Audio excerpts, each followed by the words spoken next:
एउटा हो यो सोचाइ सिप, थिङ्किङ स्किल। यसभित्र मुख्य क्षमता के हो त भन्दा प्रयोग सिप, सिकाइ सिप, रचनात्मक सोचाइ यहाँ दिएको छ। अनि त्यसपछि समालोचनात्मक सोचाइ, निर्णय। अरू यताभित्रको यो यत्रो विधि यो पढिराख्नु पर्दैन, यता नपढ्ने यो मेन सम्झिनु पर्यो। त हामीले के बुझ्नु पर्यो भने सोचाइ सिपभित्र प्रयोग, सिकाइ र समालोचनात्मक यो तीनटा कुरा त पर्यो। त्यही भएर यता सोध्यो भने हामीले यो सम्झिनु पर्यो, अरू परेन। यो कुरा चाहिँ हामीले याद गर्नु पर्यो है। दोस्रो छ वैयक्तिक सिप, यसलाई इन्ट्रापर्सनल स्किल भन्छ है। इन्ट्रापर्सनल स्किल, यसभित्र हेर्नु त सो व्यवस्थापनको कुरा गरेको छ, सेल्फ म्यानेजमेन्ट। त्यसपछि आत्मबल, स्वाभिमानको विकास, इमानदारी, सो अनुशासन, यो कुरा गरेको छ। समय व्यवस्थापन यसभित्र पर्छ। त्यही भएर यो के अरे वैयक्तिक सिपभित्र समय व्यवस्थापन पनि परेको छ। यो कुरा याद गर्नु होला, समय व्यवस्थापन। स्वतन्त्र सिकाइ, व्यक्तिगत लक्ष्य निर्धारण, यिनीहरू त हामी भन्न सक्छौँ। जिम्मेवारी एवं प्रतिबद्ध, यिनीहरू त हामी भन्न सक्छौँ। अब अन्तर्वैयक्तिक भनेको इन्टरपर्सनल स्किलको कुरा गरेको छ। त इन्टरपर्सनल स्किलभित्र एउटा सञ्चार सिप पर्यो, सहकार्य पर्यो। यो त नझुकिनु होला, सञ्चार, सहकार्य, त्यसपछि सहयोग तथा सहानुभूति, त्यसपछि सक्रियतापूर्वक सुन्ने, सांस्कृतिक सिप, नैतिकता, यति कुरा त्यहाँ छ। सूचना प्रविधि तथा बहुसाक्षरता सिप भनेको छ। यसभित्र आधारभूत साक्षरता, यो भनेको जोड, घटाउ, गुणन, भाग, गणितमा, नेपालीमा क ख ग घ क ख कि की शब्द, अङ्ग्रेजीमा पनि त्यही, यी सबै साक्षरता सिप। सूचना र प्रविधिको कुरा गरेको छ। त्यही भएर यो हामीले ध्यान पर्यो। प्राविधिक साक्षरता, प्राविधिक भनेको प्रविधिजन्य साक्षरता, दृश्य साक्षरता, सूचना साक्षरता, बहुसांस्कृतिक साक्षरता, यो सबै सूचना प्रविधि तथा बहुसाक्षरता अन्तर्गत पर्छ। अब त्यसपछि नागरिक सिप भनेको छ। त नागरिक सिप भनेको के पर्छ भन्दा सहनशीलता, खुलापन, विविधताको सम्मान, लोकतान्त्रिक सहभागिता, वातावरण प्रतिको सजगता, यी छ। र यसमध्ये वैयक्तिक जिम्मेवारी झुकिन्छ। यो वैयक्तिक जिम्मेवारी नागरिक गुणमा नपरेर वैयक्तिक सिपभित्र पर्न सक्छ। त्यही भएर यहाँ झुकिने कुरा छ है, यो कुरा याद गर्नु होला। वैयक्तिक जिम्मेवारी नागरिक सिपभित्र राखिएको छ, वैयक्तिक सिपभित्र राखेको छैन। यो कुरा ख्याल गर्नु होला। यति कुरा भनेपछि यसमा अरू चाहिएन। अब यसैमा हेर्नुहोस् त, अहिले हामीले पढेको यिनै सिप हुने, हामीले पढेको यिनै सिप, यही सिपको बारेमा हामीले यो चर्चा गर्यौँ। यो सिप एउटा सोचाइ, वैयक्तिक, अन्तर्वैयक्तिक, बहुसाक्षरता र नागरिक। यो नागरिक सिपभित्र वैयक्तिक जिम्मेवारी पर्छ, वैयक्तिक सिपभित्र पर्दैन। एकदमै झुकिने त्यही हो, एकदमै झुकिने छ। यो कुरा ख्याल गर्नु होला। अब त्यसपछि कक्षा 1-3 मा जम्मा विषय 4वटा हाम्रो सेरोफेरो, नेपाली, अङ्ग्रेजी र गणित गरेर छ र त्यसका 19वटा क्षेत्र तोकिएको छ। 5वटा मध्ये स्थानीय यहाँ छैन नि त, स्थानीय छुट्टै भयो नि त। 5वटा विषय त हुन्, तर 4वटा चाहिँ यहाँ राखियो, एउटा चाहिँ स्थानीयमा पर्यो। त्यही भएर यहाँ गरिँदैन। अब यसपछि पठन सिपका यहाँनिर थोरै हेरौँ त। कक्षा 1 देखि 3 सम्म नेपाली विषयको पठन सिप, पठन सक्षमता विकास गर्ने क्रम के हो? विकास गर्ने पठन सिपको विकास गर्ने क्रम के हो भन्दा सबभन्दा पहिला ध्वनि सचेतीकरण, श्रव्य दृश्य बोध, लेख्य वर्ण सचेतीकरण, शब्द भण्डार, पठन प्रभाव, पठन बोध, लेखाइ, कार्यमूलक व्याकरण, यो 8 किसिमका यहाँनिर पठनका तत्त्वको रूपमा अभ्यास गरिएको छ। जबकि पठनका तत्त्व 5 वटा मात्रै हो। त्यो के त भन्दा ध्वनि सचेतीकरण, लेख्य वर्ण सचेतीकरण, शब्द भण्डार, पठन प्रवाह र पठन बोध। तर नेपालले अहिले कक्षा 1 देखि 3 सम्म श्रव्य दृश्य बोध थपेको छ, लेखाइ थपेको छ र कार्यमूलक व्याकरणलाई अन्तिममा राखेको छ। यसरी नेपालले चाहिँ 8 वटा तत्त्वको रूपमा काम गर्दैछ। यो बिर्सिनु भएन। अब त्यसपछि कक्षा 1-3 मा शिक्षण विधि छनौट गर्दा केमा जोड दिने त? यी कुरा शिक्षण विधि छनौट गर्दा ध्यान दिनुपर्ने पक्ष। त्यही भएर यति कुरा चाहिँ हामीले अलिकति सिरियसली हेरौँ। यो नहेरिकन हुँदैन है। तपाईहरुले हेलचेक्राइ चाहिँ नगर्नु होला। मैले तपाईहरुलाई भनेको छु।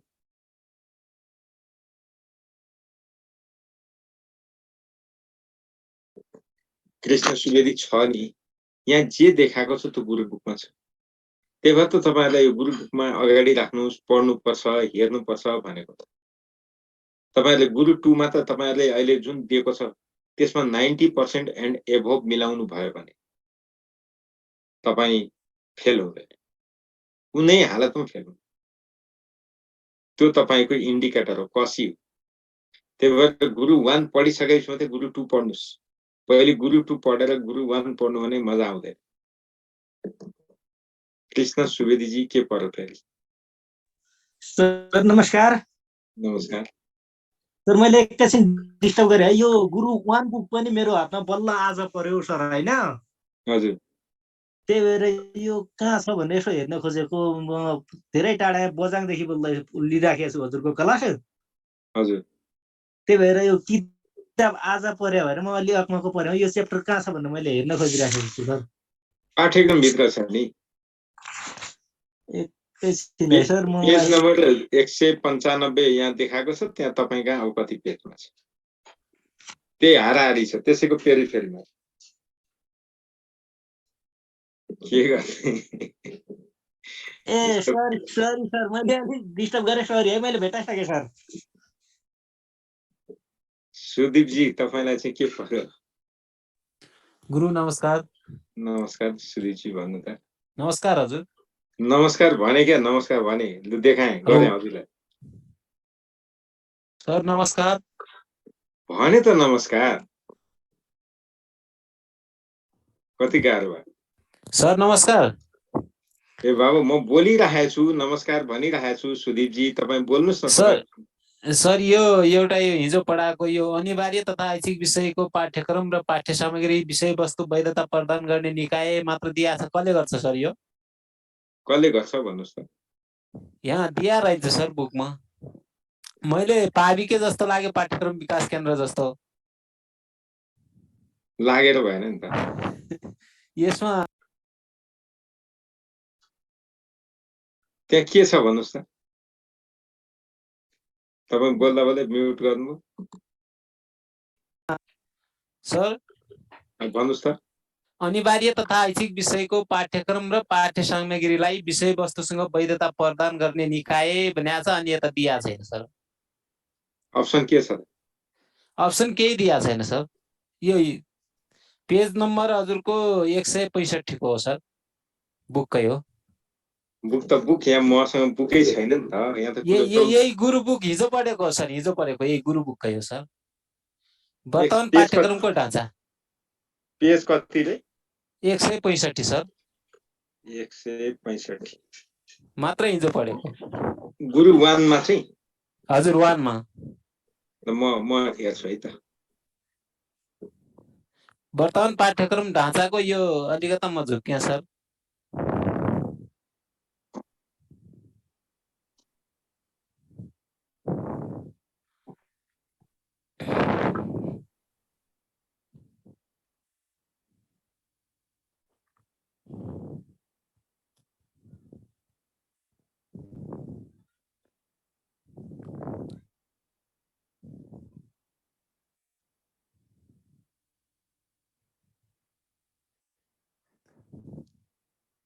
मैले तपाईको पेज नम्बर 165 मा हजुर वर्तमान पाठ्यक्रमको ढाँचाको यो अनिवार्य तथा ऐच्छिक विषयको पाठ्यक्रम र पाठ्य सामग्रीलाई विषयवस्तु वैधता प्रदान गर्ने निकाय त्यो भनेको विषय समिति हो कि तल छ हजुर त हेर्नु त सेमिकोलन दिएर तल दिएको छैन त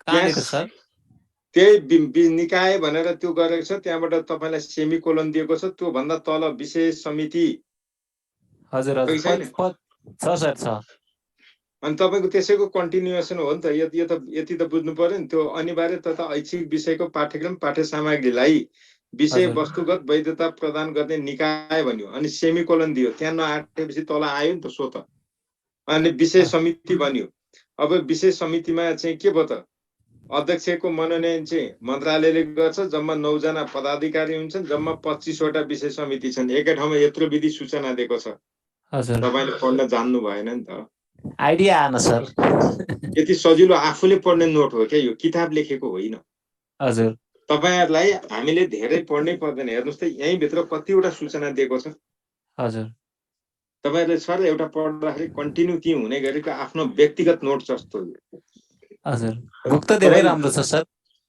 अलिकतामा मैले अघिदेखि धेरै हेरेँ यो अलिकति तल झुक्किया सर यता दिया रहेछ हो त्यो सेमिकोलनबाट लामो बुदा भएर नआटेको अरु सबै प्याटर्न हेर्नुस् न तपाईले हाइलाइट गर्नु पर्नेलाई त्यहाँ क्वेशनको रूपमा हाइलाइट गरिदिएको छ आन्सरलाई कुनैमा पनि गरेको छैन माथिदेखि तलसम्मको प्याटर्न हेर्नुस् त हजुर अनि यस्तोमै झुकिनुहुन्छ त त्यो पढ्नु पर्यो तपाई पढ्नु भएन हुन्छ सर धन्यवाद एउटा कुरा के हो भने तपाईहरुले अहिले जुन बुक पाउनु भएको छ अनेस्टली भनेको हामी विद्यार्थी जो यो आयोग तयारीकर्ता छौं हाम्रो लागि यतिको बुक हुनु भनेको मेरो विचारमा निकै राम्रो राम्रो मात्रै होइन र तपाईहरुले अलिकति यसलाई मैले सुरुदेखि भनेको यसलाई पढ्ने पहिला यसैलाई पढ्ने हो यो पढिसकेपछि गुरु 2 फेरि पढ्नै पर्छ ध्यान दिनुस् है गुरु 2 मात्रैबाट 100% भर पर्न सकिदैन तर गुरु 1 बाट 100% भर पर्न सकिन्छ गुरु 2 भनेको तपाईको कसी हो तपाई कति लेभलमा पुग्नुभयो तपाईको पढाइको लेभल कहाँ पुग्यो त्यो जाँच्ने तरिका त्यही भएर गुरु 1 पढेपछि आफूलाई गुरु 2 मा जाँच्नै पर्छ र तपाई 90% भन्दा माथि जानु भयो भने तपाई इमानदारीसँग भन्नुस् तपाईले बिनीमा जाँदै पनि नाम निस्किन्छ 100% ग्यारेन्टी त्यसमा मलाई कहीं शंका छैन त्यही भएर तपाईले गुरु 1 र गुरु 2 कसैसँग कहीं के तुलनै गर्नु पर्दैन सिधा आफ्नो पढ्ने अरूले जेसुकै भन्नु आफ्नो पढ्ने कुरा चाहिँ पढ्नु पर्छ सुजिताजी तपाईलाई के भयो भन्नु त सुसिताजी सुसिताजी सर नमस्ते नमस्कार के भयो सुसिताजी अनि सर यो एउटा क्वेशन छ नि विद्यालयमा पाठ्य पुस्तक उपलब्ध गराउने जिम्मेवारी कसको हो सर अनि हिजो हामीले कसको भनेर पढ्यौं विद्यालयको तपाईले सर हाइलाइट गरिकन रातो मसीले यो यस्तो छ यहाँ झुकिन्छ भनी तपाईलाई देखाएको छ सर त्यही पनि झुकिए नै हिजो मात्रै देखाएको छ यस्तो चाहिँ नसोध्नुस् म भन्दिन तपाई पढ्नुस् आज पढ्नुस् सर मैले पढे इमानदारीसँग पढे मैले भेटिन भन्नुस् म तपाईलाई फेरि दोहोर्याएर पनि पढाउँछु सर त विद्यालय नै हो आन्सर यसको त्यहाँ ती दिएको छ त गुरु बुकमा तपाईलाई हिजो त्यत्रो हाइलाइट गरिकन यो पढ्नुस् यो यस्तो छ यहाँ झुकिने छ भनेको होइन भन्दा पनि अनि त्यही कुरा फेरि मलाई सोध्नु छ कस्तो अचम्म है तपाईहरु प्लिज सर गरी भन्दिनु नै तपाईले पढ्नै पर्छ तपाईले पढ्दा नबुझेको कुरा म बुझाउँछु तपाईले पढ्दा नभेटेको कुरा म भन्छु तर तपाईले पढ्नै पर्छ मैले पास गर्नुपर्ने हो भने तपाईले नपढ्नुस् म सबै भन्दिन्छु तपाईले पास गर्नुपर्ने हो भने तपाईले पढ्नुस् मैले रिभाइज गर्दाखेरि यसमा झुकिए कि त्यो त्यही भयो नै प्लिज तपाईहरुलाई मैले यस्तो राम्रो नोट तपाईहरुलाई उपलब्ध गराएको छ त्यो हाइलाइट गरेको छ गेम बुक अगाडि राख्नुस् भनेको छ तपाई त्यो सँगसँगै हाइलाइट गर्दै जानुहोस् अनि त्यसमा ठक्क अन्डरलाइन गर्नुस् हाइलाइट राख्नुस् तपाईलाई पढ्नेलाई पनि सजिलो मैले भन्नेलाई पनि सजिलो हाम्रो यहाँ विज्ञता छाड्न पढेका होइनौ नि त यहाँ त परीक्षामा कस्तो प्रश्न सोध्छ कसरी जवाफ दिने त्यसमा ध्यान केन्द्रित गरेको होइन त ल त्यसैले हेर्नुस् प्रकाश बुढा हजुरलाई के पर्यो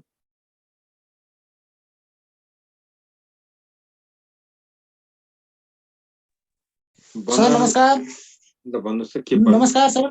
नमस्कार हजुर। सर मैले यो ध्वनि सचेतीकरण यो सर्वे दृश्य 5 वटा र 3 वटा के हो सर?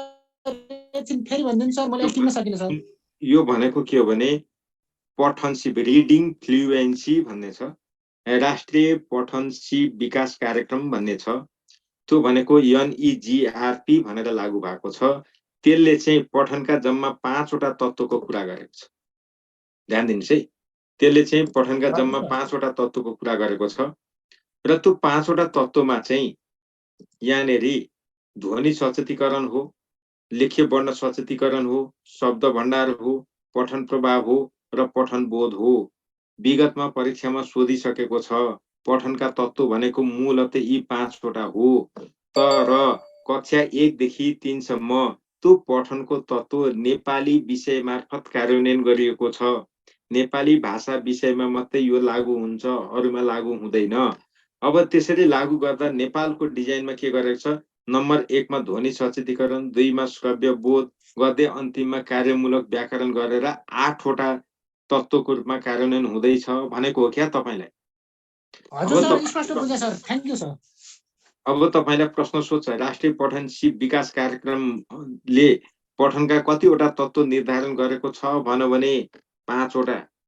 त्यसको सही क्रम कुन हो भन्यो भने ध्वनि सचेतीकरण, लेख्य वर्ण सचेतीकरण, शब्द भण्डार, पठन प्रवाह र पठन बोध भन्नुपर्छ। यो श्रव्य दृश्य भन्नु हुँदैन। तपाईलाई एकीकृत पाठ्यक्रम कक्षा 1-3 ले पठन प्रवाहको क्रम कसरी राखेको छ, पठनको तत्त्वहरू कसरी क्रममा राखेको छ, कतिवटा तत्त्व छ भन्यो भने यो 8 वटा यही क्रम भन्नु पर्यो भन्न खोजेको। एकदम बुझियो सर।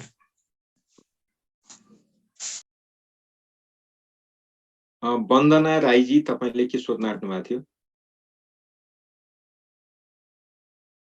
वन्दना राई।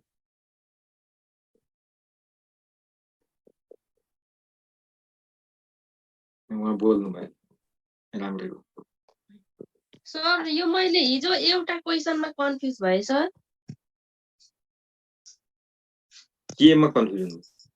यो दुईटैमा हजुरले चाहिँ हाइलाइट गरिदिनु भएको थियो कि यो स्वीकृत पाठ्य सामग्री प्रयोग तथा पाठ्य सामग्रीको गुणस्तर मूल्य लगायतका पाठ्यक्रम विकास केन्द्र पनि हो अनि शिक्षा तथा मानव स्रोत विकास पनि केन्द्र पनि हो, त्यो दुईटै हो भनेको होइन।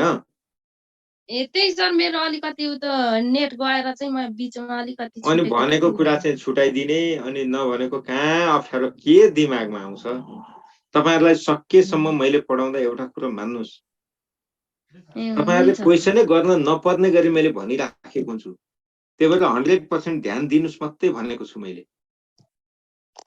त्यही भएर तपाईहरु पढाएको बेला एकदमै ध्यान दिने कारण त्यति हो। तपाईलाई अरु बेलालाई सजिलो हो नि त, तपाईलाई सजिलो बनाइदिया हो नि त। हैन सर, अलिकति म बीचमा छुटेको थिए, त्यही भएर सर, लाइन नभएर। अब पढ्न बसेको विद्यार्थी मैले के भनौं हेर्नुस्, तपाईहरुलाई भोलि परीक्षा दिइसकेपछि तपाईहरु हेर्नुस्, यत्रो मुख लाको मलाई हेर्न गाह्रो हुन्छ। तपाईलाई यत्रो मुख लाउन गाह्रो हुँदैन, मलाई चाहिँ यत्रो मुख लाको विद्यार्थीले यत्रो मुख लाको हेर्न गाह्रो हुन्छ। त्यही भएर म यति मेहनत गरेर तपाईहरुलाई भनिराखेको हुन्छु। यो कुरा बुझ्नुस्। तपाईलाई पढाउँदा के भयो, जसरी पढाइदियो नि तपाई खुसी नै हुनुहुन्छ। त्यस्तो होइन, परीक्षामा सोध्न सक्ने कुनै पनि एरिया छोड्नु हुँदैन भन्ने मेरो धारणा। र सबै बुझाएर पढाउन सके भने तपाई पास हुँदा जति सन्तुष्टि मलाई अरु केही पनि हुँदैन। त्यही भएर मेरो एउटै भाषा छ, पढेपछि पास हुनुपर्छ। ल अहिले अरु कुरा मैले गरिनु, अरूले हात नउठाउनु होला। अघि 2 जनाले उठाउनु भएको थियो, 3 जना हुँदै हुँदै यत्रो जना भयो। पढ्ने चाहिँ कति बेला नि? यो पाराले त हुँदैन त। त्यही भएर मैले तपाईहरुलाई अहिले हात उठाउने मौका अहिले दिइन। मैले तपाईहरुलाई यो कुरा याद गर्नुस् भने अब त्यसपछि हामी पाठ्यक्रम तथा पाठ्य सामग्री परीक्षण तथा कार्यान्वयन तालिका भनेर जुन राष्ट्रिय पाठ्यक्रम प्रारूपले निकालेको छ, यो पहिलोचोटि यस्तो तालिका आएको हो। अब यहाँनेरि आउँदा हामीले हेर्नुपर्ने 2079 सालमा अहिले कक्षा 5 को पाठ्यक्रम परीक्षण भइराखेको छ। तपाईलाई जाँचमा सोध्ने कुरा, चालु शैक्षिक सत्र 2079 मा कुन कक्षाको पाठ्यक्रम कार्यान्वयन भइराखेको छ? 79 मा कुन कक्षाको पाठ्यक्रम कार्यान्वयनमा छ भनेर सोध्छ। कार्यान्वयनमा भएको कक्षा 4, कक्षा 7, कक्षा 9। अब 2080 मा गएपछि कुन कुन कार्यान्वयनमा आउँछ? कक्षा 5, कक्षा 8, कक्षा 10। त्यसो भने परीक्षण बिना नै कार्यान्वयनमा आएको पाठ्यक्रम कुन हो? ल, परीक्षण बिना नै कार्यान्वयनमा आउने पाठ्यक्रम कुन हो त? कक्षा 8, कक्षा 10। खै त परीक्षण छ? छैन। हेर्नुहोस् त यो टेबलमा कक्षा 10 को कहाँ परीक्षण गरेको छ त? छैन। यहाँ हेर्नुहोस् त कक्षा 10 को मा यो कार्यान्वयन 80 सालदेखि कक्षा 10 को आउँछ। अब तपाईलाई अर्को प्रश्न सोध्छ, राष्ट्रिय पाठ्यक्रम प्रारूप 2076 पूर्ण रूपमा कहिलेदेखि कुन शैक्षिक सत्रदेखि कार्यान्वयनमा आउँछ? 100% कार्यान्वयन कहिलेदेखि हुन्छ? 2080 सालदेखि, आउने वैशाखदेखि। आउने वैशाखदेखि हो। अब यही भएर आजको दिनमा कक्षा 10 को पूर्णाङ्क 6 यो पटकको एसईई पूर्णाङ्क पद्धतिमै जान्छ, तर वैशाखदेखि अब आउनेदेखि चाहिँ हुँदैन। त्यहाँदेखि चाहिँ सबैको पाठ्य घण्टा 32 चुकिनु हुँदैन। त्यसो हो भने कक्षा 8, 9, 10 मा चाहिँ किन पछाडि आयो भन्दा 2071 को पाठ्यक्रम जुन प्रारूप संशोधन भएर आएको थियो त्यो नै लागू भइराखेको छ नि त। 10 वर्ष पुगेपछि संशोधन गर्नुपर्ने, त्यही भएर यो यस्तो भयो। यहाँ नझुकिनु होला, यो टेबलको महत्त्व छ। तपाईले यहाँ के बुझ्नु पर्यो भने सबैको परीक्षण गरेको छ। 76, 77, 78, 79 परीक्षण गरेपछि कार्यान्वयन हुँदै आएको छ। कक्षा 8 को परीक्षण गरेको छैन, कक्षा 10 को परीक्षण गरेको छैन। परीक्षण बिना कार्यान्वयन हुने पाठ्यक्रम हो। परीक्षण बिना सर तपाईले भनेको थिएन नभन्नु होला, यहाँ थिएन नभन्नु होला, बुझेर पढ्नु होला।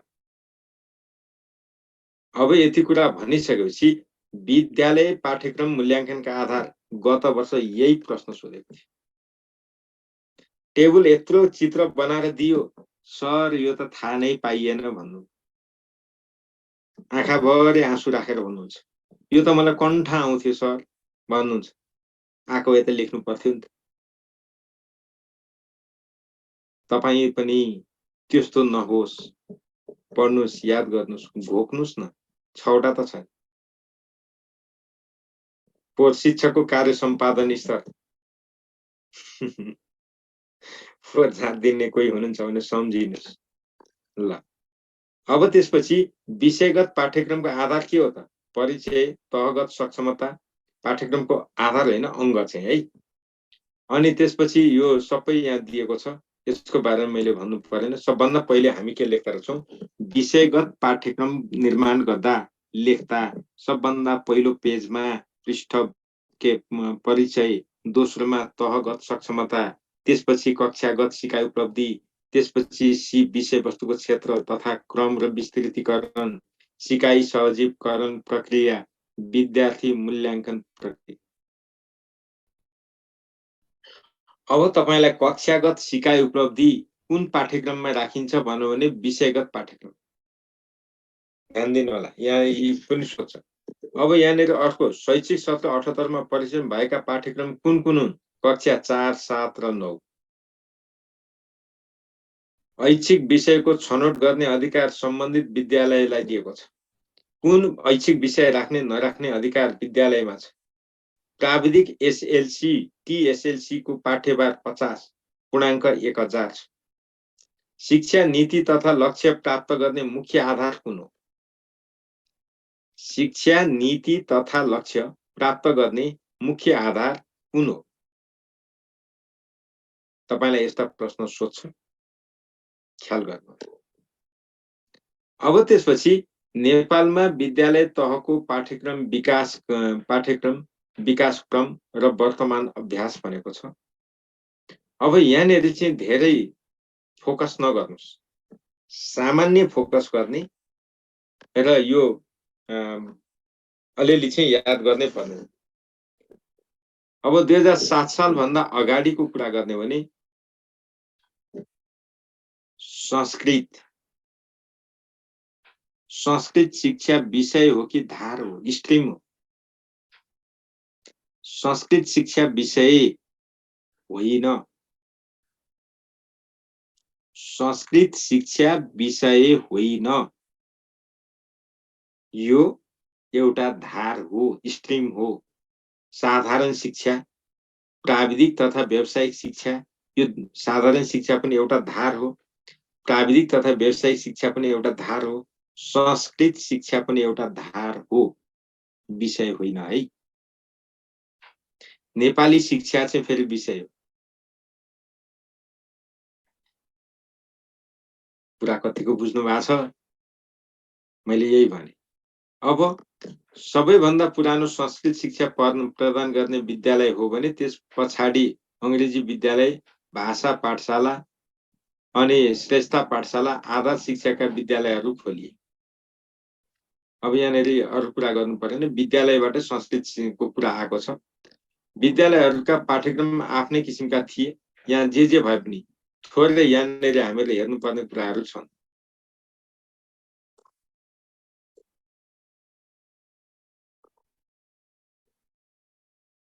यहाँ के भनेको छ भने विक्रम सम्वत 2000 सम्ममा माध्यमिक विद्यालयको संख्या 11, 7 सालसम्म प्राथमिक विद्यालय संख्या 321, उच्च शिक्षा प्रदान गर्ने 2 विद्यार्थी यसरी दिएको छ।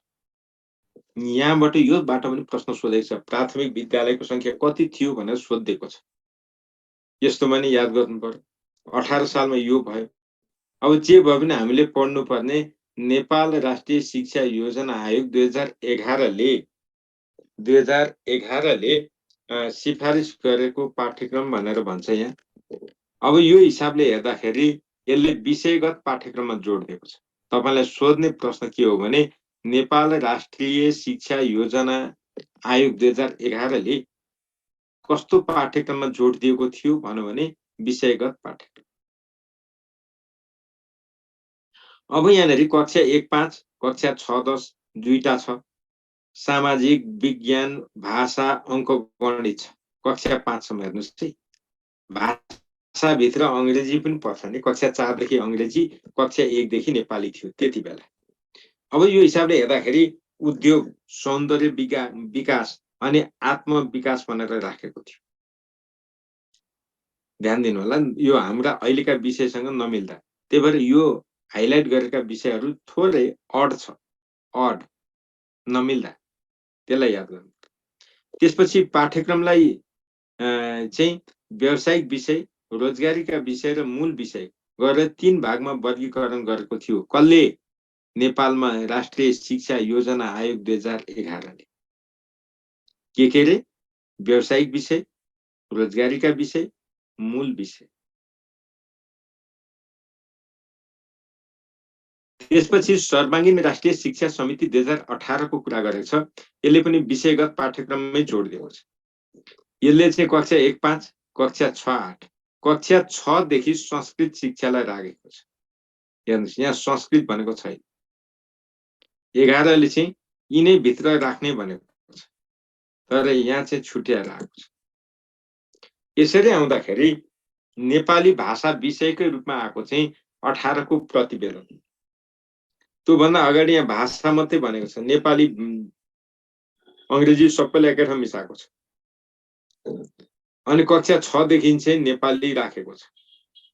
अब यहाँनिर कक्षा 6 देखि नेपाली होइन, कक्षा 1 देखि नै नेपाली भाषा भनेर राख्यो। स्वावलम्बी शिक्षा छ। इच्छाधीनभित्र संगीत, चित्रकला र नृत्य पनि राखेको छ। ध्यान दिनुहोस् है, स्वावलम्बी शिक्षा विषयकै रूपमा यो राखिएको छ। यो कुरा ख्याल गर्नु पर्यो। 9-10 मा पुगेपछि कक्षा 9-10 मा जाँदा साधारणतर्फ 900, संस्कृततिर 900, व्यावसायिकतिर 900। त्यही भएर यो संस्कृत भनेको स्ट्रिम हो, धार हो, विषय होइन। यो रातो मसीले लगाएको संस्कृत चाहिँ विषय हो। त संस्कृत भित्र संस्कृत विषय भयो, यहाँ जस्तो होइन। यो कुरा हामीले ख्याल गरौँ, अरू केही छैन। त्यसपछि राष्ट्रिय शिक्षा पद्धतिको योजनाले जुन पाठ्यक्रम विकास केन्द्रको स्थापना गर्यो 28 भदौ 5, त्यसपछि पाठ्यक्रम यस्तो बनायो। पाठ्यक्रमको उद्देश्य के थियो? पाठ्यक्रम भनेको के त? पहिलोचोटि पाठ्यक्रमको परिभाषा ल्यायो। शिक्षाको उद्देश्य प्राप्तिका लागि बनाइएको शैक्षिक कार्यक्रमलाई पाठ्यक्रम मान्ने दस्तावेज कुन हो भनेर सोध्छ। यो चाहिँ राष्ट्रिय यो शिक्षा पद्धतिको योजना, NESP, नबिर्सिनु होला। यो परिभाषा धेरै पटक सोधेको छ। पाठ्यक्रम भन्नाले के बुझिन्छ?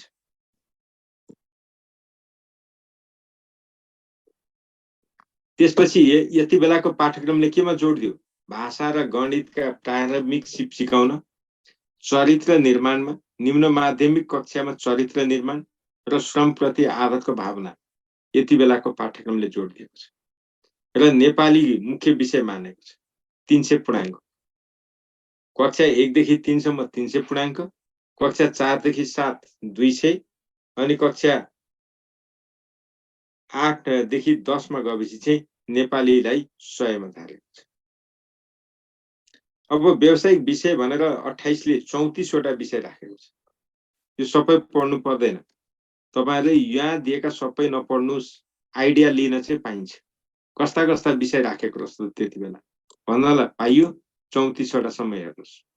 त्यसपछि 38 सालको पाठ्यक्रम योजना जुन आयो त्यो 41 देखि कार्यान्वयनमा आयो। सबैभन्दा बढी पाठ्यभार अंग्रेजीलाई दियो, 7 पाठ्यभार, त्यति बेला 7 वटा विषय थियो। अनि पूर्णाङ्क 700 बनाए। पूर्णाङ्क कति गरेको पहिले थियो? 900 पूर्णाङ्क थियो। 900 लाई घटाएर 700 मा ल्यायो र 2041 सालमा 700 पूर्णाङ्कबाट पहिलो पटक SLC परीक्षा सञ्चालनमा ल्यायो।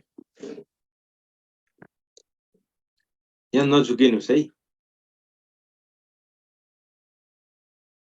महाविद्यालय 2 हो नि, पाटनमा पनि थियो नि त। पाटनमा पनि खोलेको थियो, दुईटा भइसकेको थियो। अब त्यसपछि हामीले यहाँ आउँदाखेरि राष्ट्रिय शिक्षा आयोगको प्रतिवेदन 2049 को कुरा गरेको छ। यहाँ आउँदाखेरि राष्ट्रिय शिक्षा आयोग 2047 मा गठन भयो। 49 मा प्रतिवेदन बुझायो। सुरुको अध्यक्ष भनेको केशरजंग रायमाझी, त्यसपछि रामहरि जोशी, त्यसपछि गोविन्दराज जोशी, त्यो गरेर यसका 3 जना अध्यक्ष बदलिए र गोविन्दराज जोशीको पालामा प्रतिवेदन बुझाए। प्रतिवेदन बुझाउँदासम्म 16 जना सदस्य थिए। सुरुमा गठन हुँदा 15 जना सदस्य थिए। 48 सालको पुनर्गठनमा रामहरि जोशीको अध्यक्षतामा पुनर्गठन गरिदा 1 जना सदस्य थप गयो र यहाँनेरि प्रतिवेदन 49-3-14 मा बुझायो। यसमा 13 शीर्षक र 2 वटा परिशिष्ट थिए। परिशिष्ट भनेको अनुसूची। अब यति कुरा भनिसकेपछि यहाँ अरु चाहिँदैन है, अरु हामी नयाँ। अब यसले राखेको के कुराहरु के भन्यो भने यसमा जम्मा 13 वटा भाग थिए। त्यसमध्ये पनि 2 घण्टा भन्दा बढी हिँड्नु नपर्ने गरी कक्षा 8 सम्मको शिक्षा दिने भनेको थियो र विद्यालय शिक्षाको संरचना 5-3-2-2 कायम गरेको थियो। यो त हामीलाई कन्टे छ। अब यहाँबाट माथि एउटा थप्नु पर्ने कुरा के छ भने यसले थपेको एमफिल अर्थात दर्शनाचार्य, यो गरेपछि मात्रै विद्यावारिधि गर्न पाइने PhD, नत्र नपाइने। त्यसपछि यसले के गर्यो भने निम्न माध्यमिक तह 6-8 मा 700 पूर्णाङ्क 9 विषय, माध्यमिक तह 700 + 100 पूर्णाङ्क 7 के अरे पूर्णाङ्क 700 र 7 वटा विषय पढाउनु पर्ने। माध्यमिक तहमा 700 + 100 भनेको चाहिँ के त? 100 भनेको कुनै विद्यालयले थप ऐच्छिक विषयको रूपमा एउटा कुनै विषय राख्न पाइने भने, सामान्यतया गणित पनि राख्न पाइने भने। अब प्राथमिक तहलाई आधारभूत ज्ञान र संख्यात्मक ज्ञान दिन सिफारिस गरेको छ। आधारभूत साक्षरता सरको हुनुपर्छ भनेको छ। अनौपचारिक आधारभूत साक्षरतालाई यसको समकक्ष मानिनुपर्छ भनेर सिफारिस गरेको छ। प्राथमिक तहमा कक्षा 1 देखि 3 सम्म पूर्णाङ्क 500, 4 र 5 मा 700 भनेर सिफारिस गरेको थियो। शिक्षा र सिप प्रदान गर्ने जम्मा 3टा बाटो देखाएको छ 49 को प्रतिवेदनले, औपचारिक, अनौपचारिक र व्यवसायमूलक।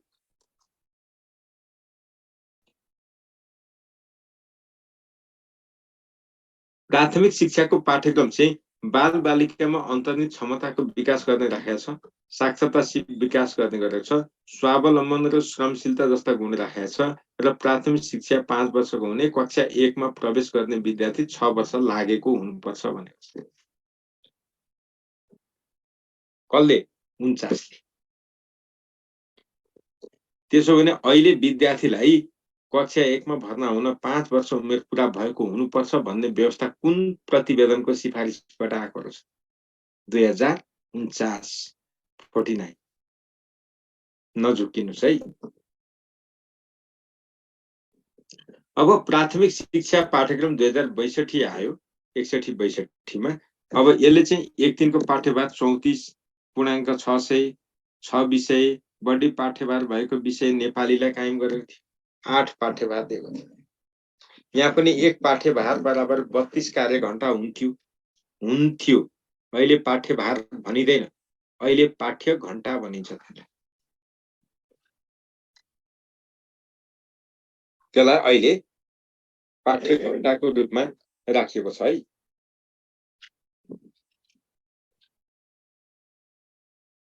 अब त्यति भनिसकेपछि यहाँ हामीले अरु धेरै फोकस गर्नुपर्ने यहाँ छैन।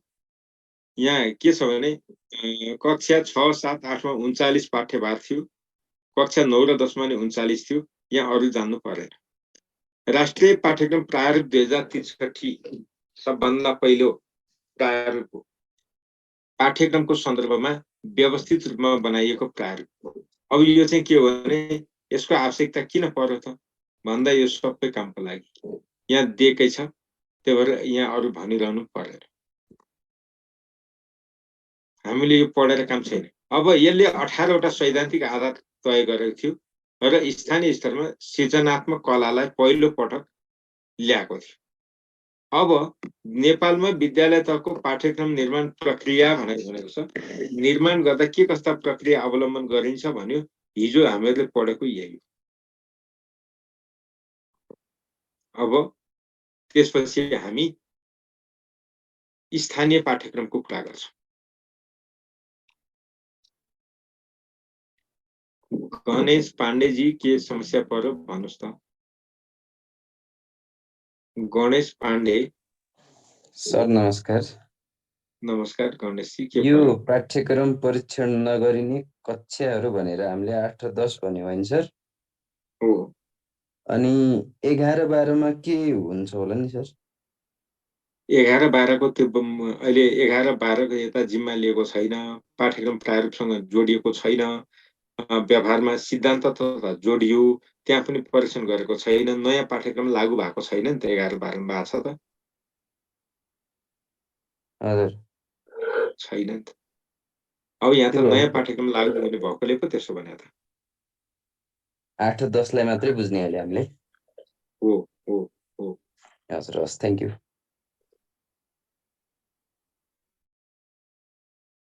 प्रताप महाराजी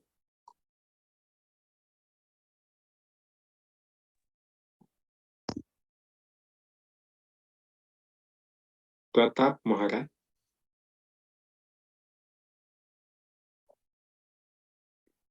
तपाईले हात उठाउनु भएको भएर मैले सोधेको, तपाई अनम्युट गर्नुभयो।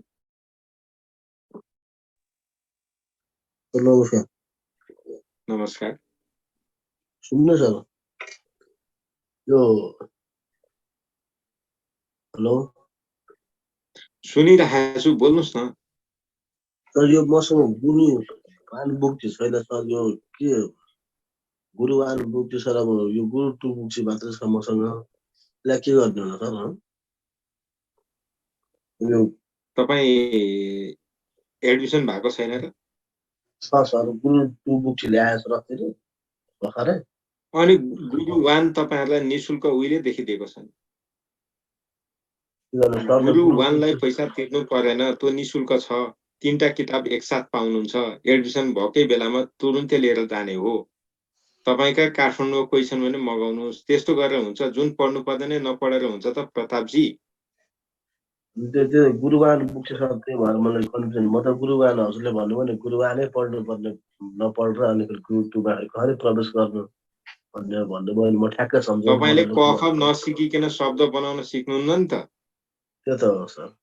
हामीले क ख पढ्ने ठाउँ भनेको गुरु 1 हो, छोड्नु हुँदैन। तपाईले त धेरै बर्बाद गर्नुहुन्छ, पढाइ बर्बाद गर्नु।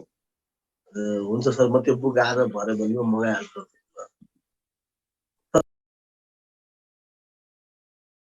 भीमा लिम्बुजी। हेलो भीमाजी। सर नमस्कार। नमस्कार। नमस्कार भने त।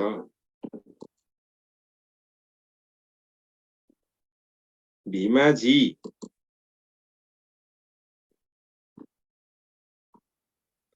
लक्ष्मीनाथ योगी। हजुर सर नमस्कार। नमस्कार। मलाई एउटा कुरो डाउट लाग्यो सर, हजुरले अघि राष्ट्रिय शिक्षा आयोगको प्रतिवेदन 2049 अनुसार सर विद्यावारिधीका लागि एमफिल अनिवार्य भनेको छ हैन सर त्यसले? हो। अनि उच्च स्तरीय राष्ट्रिय शिक्षा आयोगको प्रतिवेदन 2055 ले पनि भन्छ सर विद्यावारिधीको लागि 1 वर्ष एमफिल अनिवार्य भन्छ। त्यो दुईटै एउटै हो कि 1 वर्षले केही फरक पारेको छ? नहीं 1 वर्ष होइन, 18 महिने कोर्स हो। त्यो 49 को प्रतिवेदन हो। जस्तै त्यही क्वेसन सर एमफिल अनिवार्य गराउने भनेपछि 49 भइहाल्यो होइन सर, के अरे 49 भइहाल्यो सर। अनि 18 महिने अनिवार्य गराउने भनेपछि 49 हान्ने हामीले? सबै 49 हो। ए ल thank you sir. Ramsharan Yadav. नमस्कार सर। नमस्कार। सर हामी यो सिलेबस हेर्दैछौँ निमाविको त्यो शिक्षा निर्देशका सम्बन्धी तपाईको आवाज राम्रोसँग आएन। सर यो निमाविको पनि हो? अहिले पढ्दै गर्नु। हजुर सर हजुर। यो सबैले पढ्ने कोर्समा नभए पनि पढ्नु परेन। त्यही भएर त हामी हेर्दैछौँ बुकमा चाहिँ सिलेबसमा दिएको छैन। नहीं तपाईहरुलाई सुन्नु न, तपाईहरुले यहाँ सबै कण्ठ गर्नुस् भनेको छैन, हाइलाइट गरेको छ। त्यति त एटलिस्ट याद गर्नुस्। जताबाट सोधे पनि आफू तयारी भएर जानुस्। एउटा भनाइ छ नि, स्यालको शिकार गर्न पनि बाघको तयारी गरेर जानुस् भन्ने सुन्नु भएको छ कि छैन? अनि हामी त हेपेर पढ्दैनौं नि। सबै हिसाबले जताबाट क्वेशन सोध्छ सोध, मेरो काम पढ्ने तेरो काम सोध्ने भन्ने हो।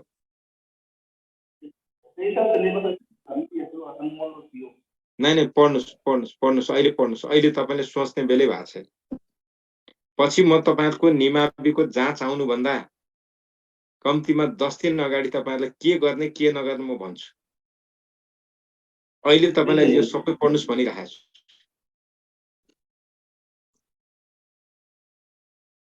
विजय कुमार विश्वकर्मा जी। विजय कुमार जी। सर नमस्कार। नमस्कार। सर यो अलि हामी इन्टरेक्सन अलि थोरै गर्दा कस्तो हुन्छ सर?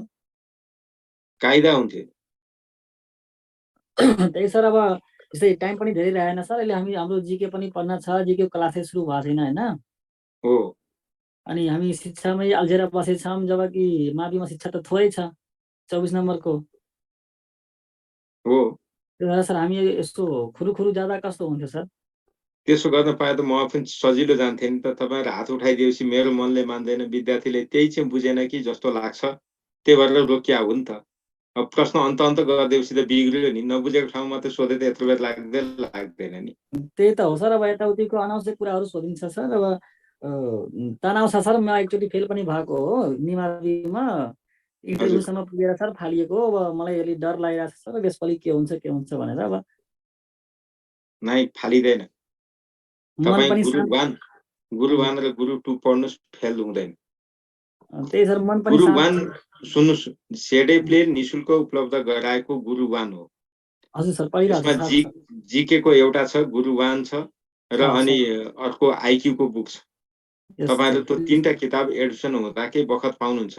गुरु 2 चाहिँ तपाईहरुले किनेर पढ्नु भयो। त्यही भएर पहिला गुरु 1 पढेपछि गुरु 2 पढ्ने हो क्या? है जुन कुमारी केसीजी। हजुर। मैले तपाईको कुराहरु सुनिन। अब यहाँ सबैले फेरि यति धेरै उठाउनु भयो कि मैले के भने। अब 2 जना हुनुहुन्छ, धन कुमारी भट्टराईजी, तपाईले के सोध्न आँट्नुभयो? सर नमस्कार। नमस्कार, भन्नुहोस् त। सर मैले एउटा कुरा गर्न चाहे, अब गल्ती भयो भने माफ दिनु होला सर। के भन्न खोजेको भने सर, जब हामीले यो विषयवस्तुमा प्रवेश गर्छौं नि सर, प्रवेश गरिसकेपछि हामी सरासर पढ्दै गएर लास्टमा 15-20 मिनेट राखेर, टाइम राखेर अनि हाम्रो यो जति पनि साथीहरुको जुन क्वेशन एन्सर छ त्यसलाई छलफल गर्दा कस्तो होला सर भनेर भन्न खोजेको। किनकि विषयवस्तुमा छिर्छौं अनि अलिकति बाहिर जाँदाखेरि कस्तो हुँदो रहेछ कि सर? क्रम भङ्ग हुन्छ। हजुर, त्यो भयो कि यो सर। तपाईहरुले मैले हिजो पनि भने, अस्ति पनि भने, अहिले पनि म त्यही भन्छु। हजुर सर। मेरो मनसाय के भने तपाईले पढ्दा पढ्दै यहाँ पढ्दा पढ्दै ठ्याक्कै यीको के कुरा बुझेन भने मात्रै हात उठाउनुस् भनेको हुन्छ। अनि तपाई हात चाहिँ उठाइदिनुहुन्छ। मेरो मनले तपाईले यहाँ बुझ्नु भएन, नबुझिकन त अगाडि बढ्न सकिदैन भनेर रोकिया हो। अब तपाईले क्वेशन चाहिँ कहाँबाट सोध्दिनुहुन्छ अनि पुरो चाहिँ त्यसरी बिग्रियो। हजुर सर। अब साथीहरुले के गर्नुभयो भने सरले दिनुभएको जुन समय छ, हामीलाई जुन मौका छ नि, त्यसलाई सही सदुपयोग गर्नु भएन जस्तो लाग्यो कि सर मलाई। त्यही भएर मेरो त्यो गुनासो राखेको छ। नै हामी यत्रा जना छौं, अलिअलि हुन्छ। अब हेर्नु न, अघिसम्म 2 जना हुनुहुन्थ्यो, यति जना फेरि हात उठाइ गर्नुहुन्छ। मैले अब तपाईहरुको कुरा सुन्दिन।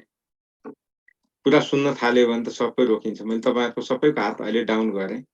तपाईले जे बुझ्नु भएको छैन कापीमा टिपेर राख्नु होला। जनकजी तपाई पनि कापीमा टिपेर राख्नु होला। तपाईको पनि कुरा अहिले म सुन्दिन। म कसैको कुरा अहिले सुनिन। राजकिशोरजी कापीमा लेखेर राख्नुस्। मैले एजुकेसनलाई नै बढी टाइम दिने हो, त्यसमा डाउट छैन। सबै साइकोलोजी हो। तपाईको मन पढ्नुपर्छ। ज्योतिष विद्या जति सजिलो होला, तर यो त्यति सजिलो छैन। त्यही भएर यहाँ बुझेरै पढ्नुपर्छ।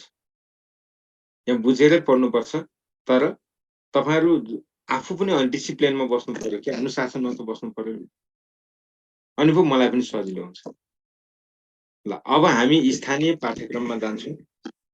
अनि तपाईहरुका कुरा फेरि गरौँला। स्थानीय पाठ्यक्रम भन्ने बित्तिकै स्थानीय विज्ञ, स्थानीय स्रोत, स्थानीय विषयवस्तु, यो 3टा चीजलाई समेटेर बनाइएको पाठ्यक्रम स्थानीय पाठ्यक्रम।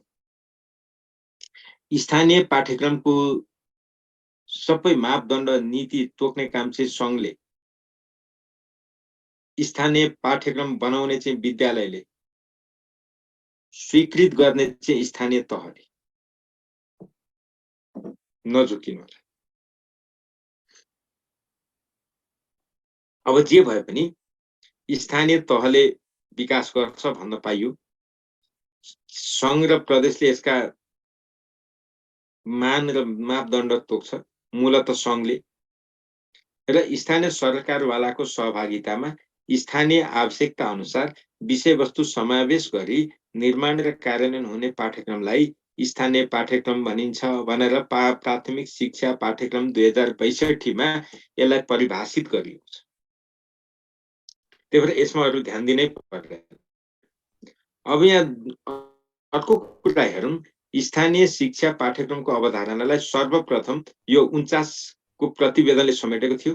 यति बेला पूर्णाङ्क 100 कायम गर्यो। साप्ताहिक पाठ्यभार चाहिँ 3 निर्धारण गरेको थियो र यसलाई 2060 सालमा निर्देशिकाले ल्याइयो र 62 सालमा पुगेपछि प्राथमिक शिक्षा पाठ्यक्रमले 80% स्थानीय पाठ्यक्रम केन्द्रले बनाउने, 20% चाहिँ स्थानीय तहले निर्माण गर्ने भनेर भनियो। 80-20 को कन्सेप्ट ल्याइयो। अनि 62 सालमा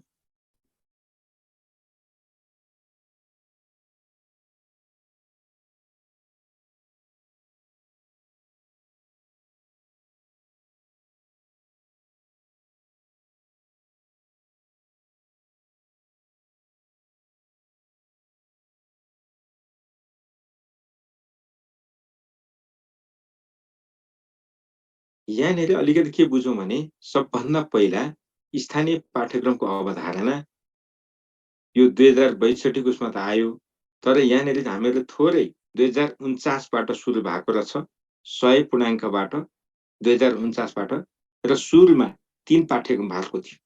पछि 60 सालमा जाँदा निर्देशिका ल्याइयो, 62 सालमा त्यस 100 पूर्णाङ्कलाई 80% केन्द्रले बनाउने, पाठ्यक्रम विकास केन्द्रले 20% स्थानीय तहले बनाउने र त्यसको पाठ्यभार 3बाट बढाएर 4 बनाइयो। कहिले? 2062। यो इतिहास सम्झिने। 67 मा स्थानीय पाठ्यक्रम विकास गर्न 5 जिल्लामा प्राविधिक सहयोग गर्यो। त्यो 5 वटा जिल्ला कुन कुन हुन्? सुनसरी, काभ्रे, मुस्ताङ, बर्दिया र डोटी। त्यसपछि 2068 मा सिन्धुपाल्चोक जिल्लाका 500 विद्यालयमा स्थानीय पाठ्यक्रम सम्बन्धी तालिम सञ्चालन गर्यो। अब स्थानीय पाठ्यक्रम विकास तथा विद्यालय कार्यान्वयन मार्गदर्शन भनेर मातृभाषा सहित 2076 कार्यान्वयन ल्याइयो। त्यसपछि आधारभूत तहमा 4 वर्ष अवधिमा कार्यान्वयन हुने स्थानीय पाठ्यक्रम 2077 सालदेखि कक्षा 1बाट थालनी भयो र कक्षा 1-3 को साप्ताहिक पाठ्य घण्टा 5 बनाइयो। कहिलेबाट? 77बाट। सुरुमा 3 पाठ्य घण्टा, त्यसपछि 4, अनि अहिले कति पाठ्य घण्टाको छ? 5। अहिले कतिको छ? 5 पाठ्य घण्टा। अब यति गरी कार्य घण्टा त 120 भयो। अब कक्षा 4 र 5 को पाठ्य घण्टा चाहिँ कति छ त? 4। कक्षा 1-3 को 5 पाठ्य घण्टाको छ, कक्षा 4 र 5 को चाहिँ 4 छ। अनि कक्षा 6-8 मा चाहिँ के छ त? स्थानीय मागमा आधारित हुने भनेको छ। यो कुरा नबिर्सिनु होला। विद्यालयले 100 पूर्णाङ्कको स्थानीय परिवेश अनुसार मातृभाषा र स्थानीय विषयको पुरै पाठ्यक्रम स्थानीय तहबाट निर्माण गर्छ। मातृभाषा पनि स्थानीय। अब स्थानीय पाठ्यक्रम विकासका सिद्धान्त के हुन् त? यो 4 वटा। के? स्थानमा आधारित, सामाजिक पुनर्संरचना, विकेन्द्रीकरण, उपभोक्तावादी सिद्धान्त। यो 4 वटा आधारमा स्थानीय पाठ्यक्रम विकास गरिन्छ। अब स्थानीय पाठ्यक्रमको मुख्य विशेषता के त? विषय विज्ञले बनाउँदैन, स्थानीय सरकारवालाको सहभागितामा गरिन्छ, विकेन्द्रीकरणको अवधारणा, स्थानीय स्रोत, स्थानीय साधन, स्थानीय विज्ञता र सक्रियताको आधारमा पाठ्यक्रम बनाइन्छ। स्थानीय विविधताको प्रतिनिधित्व गरिन्छ, समावेशीकरणलाई जोड दिन्छ, मूलतः स्थानीय सरकारवालाको पनि क्षमता बढाइन्छ, पाठ्यक्रम निर्माणमा सहभागी हुनेहरूको पनि क्षमता बढाइन्छ। अब यति कुरा गरिसकेपछि स्थानीय पाठ्यक्रम हुन नहुने 3 वटा पक्ष, अनि मात्रै स्थानीय पाठ्यक्रम हुन्छ। स्थानीय पाठ्यक्रम भन्नको लागि 3टा पक्ष हुनै पर्छ। त्यो के? स्थानीय आवश्यकता, स्थानीय विषयवस्तु, स्थानीय सहभागिता र विज्ञता। यो तपाईको लागि जाँचलाई VVI क्वेशन्स हो। VVI है, यो कुरा याद गर्नु। राष्ट्रिय पाठ्यक्रम र स्थानीय पाठ्यक्रमका बीचमा समानता छ कि छैन? छ। जस्तै राष्ट्रिय उद्देश्यबाट निर्देशित छन्, ढाँचा र तत्त्व एउटै छ, आवश्यकतामा आधारित छ, सरकारवालाको संलग्नता छ, ज्ञान, सिप र अभिवृद्धि प्रदान गर्छ, प्राकृतिक वातावरण राष्ट्रिय सम्पदाको संरक्षण सदुपयोग गर्छ, वर्ड अफ वर्कमा जोड दिन्छ, सामाजिक एकतालाई सुदृढ गर्छ। यो सबै समान हो। त्यसैले भिन्नता चाहिँ के छ त? राष्ट्रिय पाठ्यक्रमको दायरा व्यापक छ, यसको दायरा विशिष्टीकृत छ। त्यसैले अब राष्ट्रिय पाठ्यक्रम सिद्धान्तमा आधारित छ, यो व्यवहारमा आधारित छ, स्थानीय विज्ञको प्रयोग हुन्छ, स्थानीय स्तरमा तयार हुन्छ, स्थानीय आवश्यकतालाई हेरिन्छ, जनसहभागिता व्यापक हुन्छ, शोध निर्देशित हुन्छ, मागमा आधारित छ इत्यादि। स्थानीय पाठ्यक्रम। त्यही भएर यो कुरा याद गर्नुस् है, केन्द्रीय पाठ्यक्रम चाहिँ यो वितरण प्रणालीमा आधारित छ। यो फरक कसले गरेको? पाठ्यक्रम विकास केन्द्र 2076 यहाँ स्रोत पनि खुलाइदिएको छ। त्यही भएर तपाईलाई यहाँनिर विशेष फोकस गरेर पढ्नुस् है, परीक्षामा सोध्छ नि, विशेष फोकस गरेर पढ्नुस्। अब स्थानीय पाठ्यक्रमको ढाँचा के छ त? सबभन्दा पहिला के लेखिन्छ? सक्षमता वा उद्देश्य, 2 मा विषयवस्तु, 3 मा कक्षागत सिकाइ उपलब्धि, 4 मा शिक्षण विधि र प्रक्रिया, 5 मा विद्यार्थी मूल्याङ्कन, 6 मा समय अथवा पाठ्यभार निर्धारण, 7 पाठ्यक्रमको विस्तृतीकरण। अब यो स्थानीय पाठ्यक्रम निर्माण गर्दा अवलम्बन गरिने ढाँचा चाहिँ के हो त?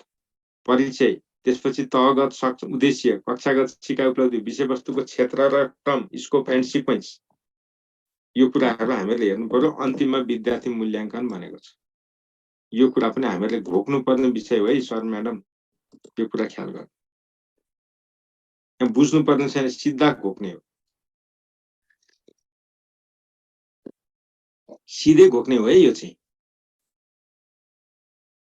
अब स्थानीय पाठ्यक्रम निर्माण प्रक्रियामा के हुन्छ? सबभन्दा पहिला आवश्यकताको पहिचान, सबभन्दा अन्तमा के गरिन्छ? पाठ्यभारको निर्धारण अर्थात् समय निर्धारण गरिन्छ।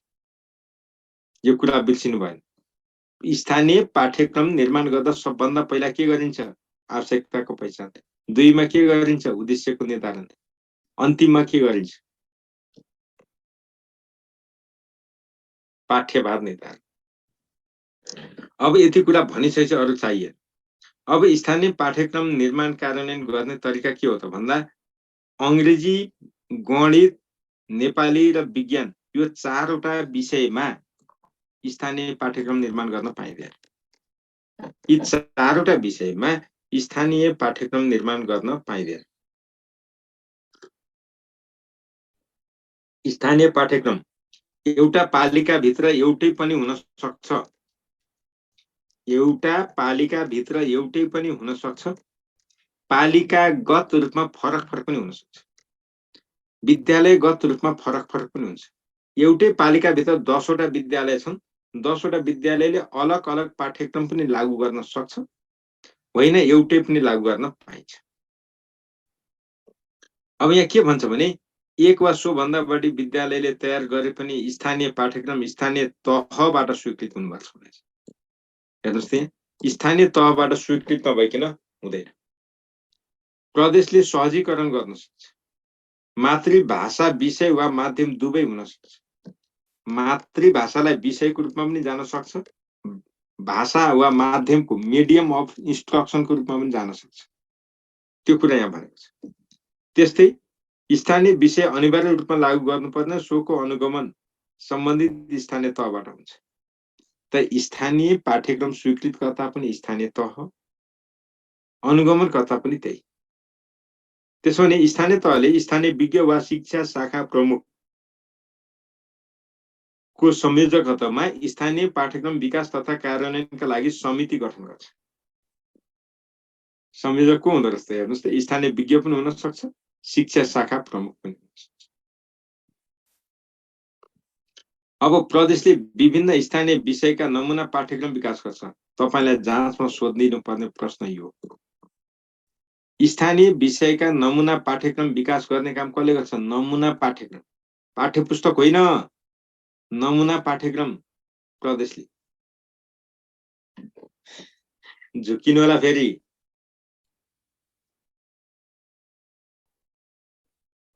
त्यस्तै प्रदेश तहबाट विकास गरिने नमुना स्थानीय पाठ्यक्रम सम्बन्धित स्थानीय तहबाट स्वीकृत गर्नुपर्छ। प्रदेशले बनाए पनि स्वीकृति चाहिँ स्थानीयले गर्नु पर्दो रहेछ क्या, यो भनेको। त्यही त यस्तैबाट क्वेसन सोध्छ नि त। हाम्रो ध्यान के हुन्छ? प्रदेश स्थानीय तहभन्दा ठुलो हो, त कम्तीमा प्रदेशले नै स्वीकृत गर्छ भन्छौँ, तर स्वीकृत कसले गर्दो रहेछ? स्थानीय तहले। स्थानीय पाठ्यक्रम अध्यापन गर्न आवश्यक शिक्षक प्रशिक्षकको व्यवस्था विद्यालय व्यवस्थापन समिति वा स्थानीय तहबाट हुन्छ। तपाईलाई जाँचमा सोध्ने अर्को महत्त्वपूर्ण प्रश्न, स्थानीय विषय पठन पाठन गर्न आवश्यक पर्ने शिक्षकको व्यवस्था कसले गर्ने? विद्यालय स्वयंले। विद्यालयले गर्न सक्दैन, पालिकाले, स्थानीय तहबाट। स्थानीय पाठ्यक्रमको बारेमा अब यहाँ त अरू भन्नु परेन, थोरै। स्थानीय पाठ्यक्रम विकास तथा कार्यान्वयन गर्ने जिम्मेवारी कसको त? विद्यालय तहमा। कसको जिम्मेवारी? 10 देखि 15 वर्ष उमेर वा कक्षा 5-8 का विद्यार्थी स्थानीय पाठ्यक्रम निर्माण गर्दा सहभागी हुन्छ। स्थानीय पाठ्यक्रम निर्माण गर्दा कक्षा 5 देखि 8 सम्मका विद्यार्थी र 10 देखि 15 वर्ष उमेरसम्मका विद्यार्थी। शिक्षक सहभागी हुन्छ, प्रधान अध्यापक, अभिभावक पनि हुन्छ, विद्यालय व्यवस्थापन समिति, शिक्षक अभिभावक सङ्घ, यी सबैको विद्यालय तहमा यी सबैको जिम्मेवारी केमा? विकासमा पनि कार्यान्वयनमा। स्थानीय तहमा के त? यी निकायहरू छ। प्रदेशमा सामाजिक विकास मन्त्रालय, शिक्षा विकास मन्त्रालय, शिक्षा तालिम केन्द्र। अब यहाँ थोरै बदलिने भयो। सामाजिक विकास मन्त्रालय सबैमा छैन। मध्य प्रदेशमा शिक्षा हेर्ने दायित्व कसको हो भन्यो भने शिक्षा विज्ञान तथा प्रविधि मन्त्रालय। त्यहाँ सामाजिक विकास मन्त्रालय छ, तर त्यसलाई टुक्र्याएर शिक्षालाई अलग बनाइसक्यो। हिजो अस्ति भर्खर फागुनमा त्यो गरिसकेको छ। त मध्य प्रदेशमा सामाजिक विकास मन्त्रालयले शिक्षा हेर्दैन। शिक्षा हेर्ने शिक्षा विज्ञान तथा प्रविधि मन्त्रालय छ। सङ्घमा चाहिँ यी निकाय सबैले गर्छ। त्यही भएर यहाँ छैन। हामीलाई जाँचमा सोध्ने भनेको यहीँबाट सोध्छ। यो कुरा ख्याल गर्नु। अब पाठ्य पुस्तकको कुरा गर्नु। पाठ्य पुस्तक तयार गर्दा पाठ्य पुस्तकको आकार प्रकारमा ध्यान दिने, पाठ्य पुस्तकको विषयवस्तुमा ध्यान दिने, चित्र र विषयवस्तुको अनुपातमा ध्यान दिने, वर्णको आकार गरेर यो 4वटा पक्षमा ध्यान दिनुपर्छ। पाठ्य पुस्तक विकास गर्दा यो 4वटा पक्षमा ध्यान दिनुपर्छ। र अब यहाँनिर के भनेको छ भने एउटा पाठ्य पुस्तकको यो ट्रिम साइज भन्छ। ट्रिम साइज भनेको यो किताब हो, यहाँदेखि यहाँसम्मको यस्तो चौडाइ। अनि अर्को चाहिँ के अरे लम्बाइको कुरा गर्दाखेरि यो ध्यान दिनुहोस्, यो लम्बाइ र चौडाइलाई ट्रिम साइज भनेको हो। त्यो चाहिँ 18 चौडाइ भए लम्बाइ 24, यदि चौडाइ 21 भए लम्बाइ 28 सेन्टिमिटर। यसलाई याद गर्नु होला। अनि आधारभूत तहका पाठ्य पुस्तकको विषयवस्तुको आकार भन्छ, यो त छोडिदिनुहोस्, यो नपढ्नुहोस् है, यो गाह्रो छ, तपाईले सम्झिन सकिँदैन। त्यही भएर सम्झिने यो मात्रै। अब पुस्तकमा घटीमा 80 पेज हुनु पर्यो, बढीमा 150 पेज हुनु पर्यो। तर त्यसैमा लेख्ने व्यवस्था अथवा अभ्यास पुस्तिका पनि राखिएको छ भने 200 सम्म पेज राख्न सकिन्छ। र पेज संख्या 4 देखि 5 पाठ्य घण्टाका लागि भए 2 देखि 3 पाठ्य घण्टाका लागि यति। अर्थात् 5 पाठ्य घण्टा भयो भने 80 देखि 150 पेज। अनि अभ्यास पुस्तिका त्यही राखियो भने 200। तर 3 पाठ्य घण्टाको लागि भए 40 देखि 80 पेज। अब यसले के भन्छ भने एउटा एकाइ सामान्यतः एउटा पाठ जम्मा औसतमा 4वटा पेजमा अटाउनुपर्छ, यसले भनेको छ।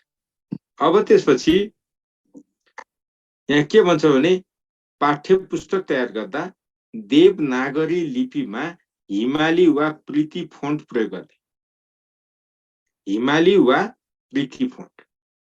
अब यहाँ हेर्नुहोस्, कक्षा 1 मा प्रत्येक पानामा, कक्षा 1 को पाठ्य पुस्तकमा प्रत्येक पानामा 60% चित्र, 40% विषयवस्तु। कक्षा 2 मा 50-50, कक्षा 3 मा 40-60 अनि यसरी दिएको छ। र कक्षा 6 मा गएपछि 20% चित्र, 80% पाठ। यो कसले तोकेको? पाठ्यक्रम विकास केन्द्र। ख्याल गर्नु ल। अब त्यसो भने अरु कुराहरू हेरौँ त। चित्र सकेसम्म सम्बन्धित भाषिक समुदायको संस्कृति सुहाउँदो हुनुपर्छ। चित्र सफा, स्पष्ट, बुझिने र सन्देशमूलक। विषयवस्तु तथा चित्र राष्ट्रिय अखण्डतामा आँच नपुग्ने, विविधतालाई सम्मान गर्ने, लैङ्गिक रूपले भेदभाव नगरिने, यी सबै हुनुपर्छ। अनि कठिन शब्दको अर्थ आफ्नै मातृभाषामा दिनु पर्यो। यसले के भन्छ भने व्याकरण पक्षलाई पाठ्य पुस्तकमा अलग नराखी एकीकृत रूपमा राख्ने, व्याकरण एकीकृत बनाउने। व्याकरणको प्रस्तुति कार्यमूलक हुनुपर्छ। त्यही भएर कार्यमूलक व्याकरण। व्याकरणको के अरे प्रस्तुति कार्यमूलक हुनुपर्छ भने के दैनिक जीवनमा उपयोग आउने त्यो हुनुपर्छ भनेको।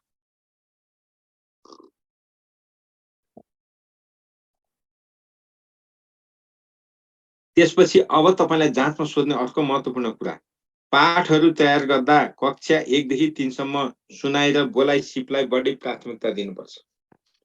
सुनाइ र बोलाइ सिपलाई के भनिन्छ? रेसिपिएन्ट भनिन्छ हैन? के भनिन्छ तपाईहरु विज्ञ हुनुहुन्छ है। त्यसलाई जोड दिने भन्छ। भाषाका 4 वटा सिप, त्यसमध्ये सुनाइ र बोलाइ कक्षा 1 देखि 3। अब त्यसपछि कक्षा 4 देखि 8 सम्म पढाइ र लेखाइ।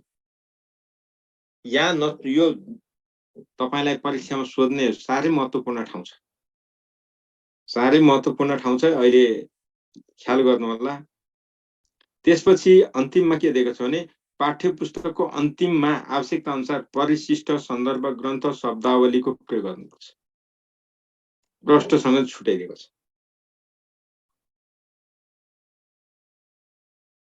त्यसपछि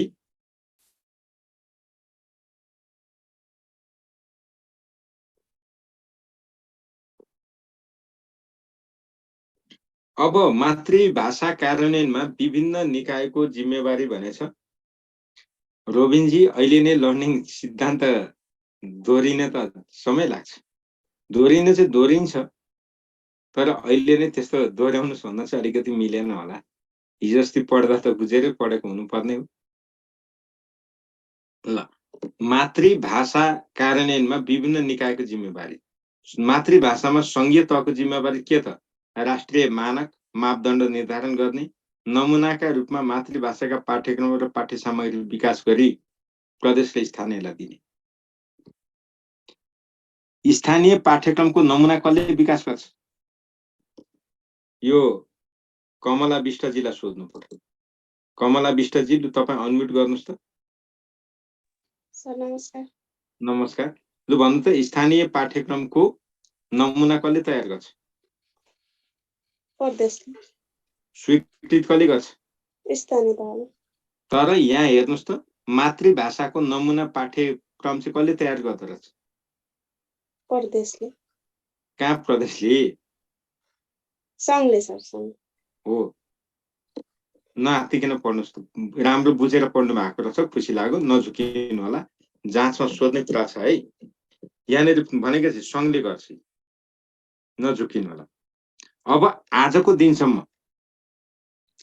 दिनसम्म पाठ्यक्रम विकास केन्द्रले कतिवटा मातृभाषामा पाठ्य पुस्तक विकास गर्छ?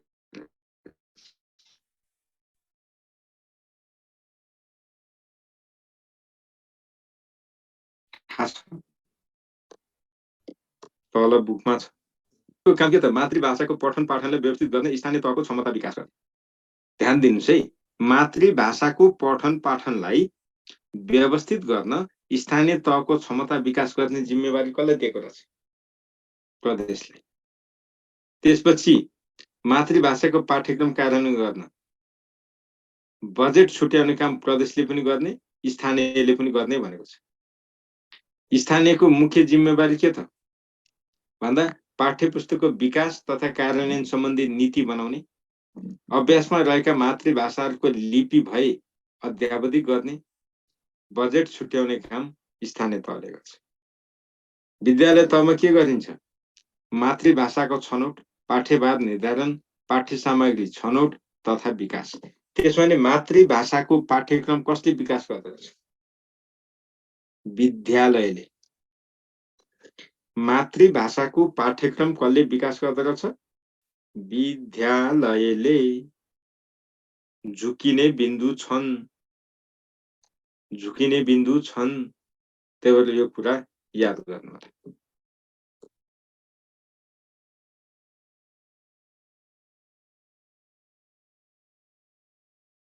राजेन्द्र चन्दजी, नमुना पाठ्य पुस्तक विकास केन्द्र पढ्नु न। यत्रो हिजो त्यत्रो हाइलाइट गरेछ, तपाईँ नपढिकन सोधेको देख्दाखेरि मलाई गजब लाग्छ है। तपाईँहरू गजब लाग्छ, तपाईँ किन पढ्नुहुन्न?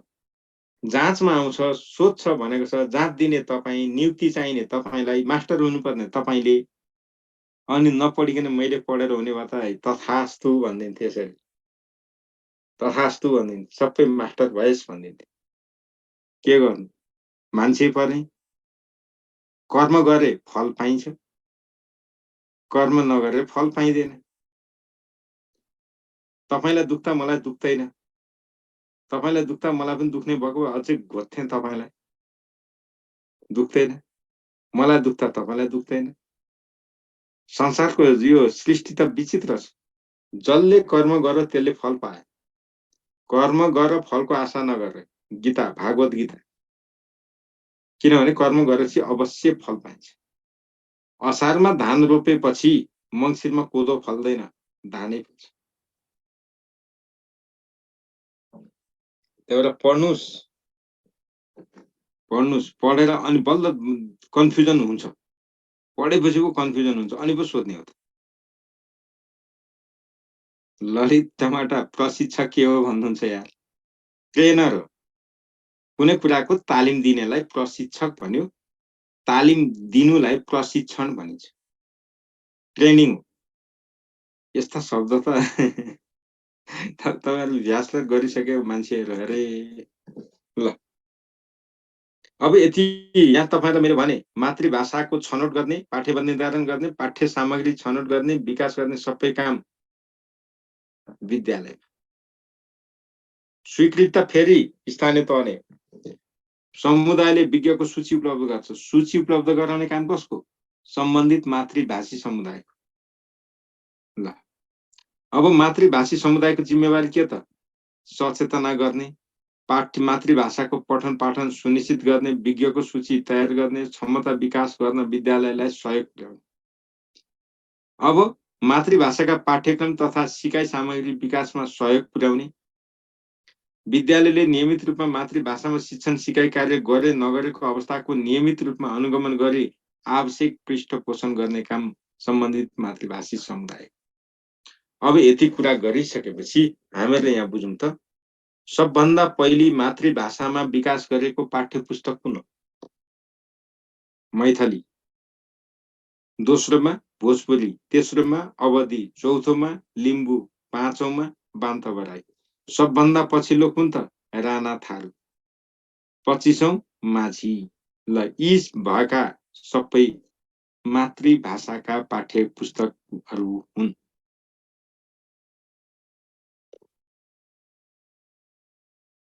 अहिलेसम्म जम्मा 26 वटा अब विद्यालय शिक्षाको राष्ट्रिय पाठ्यक्रम प्रारूप 2076 मा जान्छु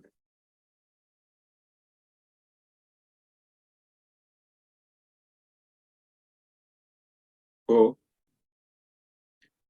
26 मातृभाषा अब यहाँनेरि तपाईले यति पढ्नुभयो म एकजनालाई सोध्न मन लाग्यो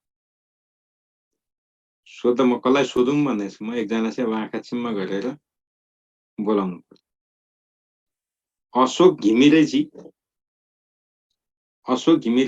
सर नमस्कार नमस्कार तपाईको घर कहाँ पर्यो अशोकजी सर गोर्खा हो सर गोर्खा हो तपाईको शिक्षा शास्त्र संकाय हो जस्तो बुझिन मैले होइन सर मेरो होइन नि होइन सर तपाईको बोलीले त्यति बुझ्ने भएछु म पनि अब तपाई भन्नु त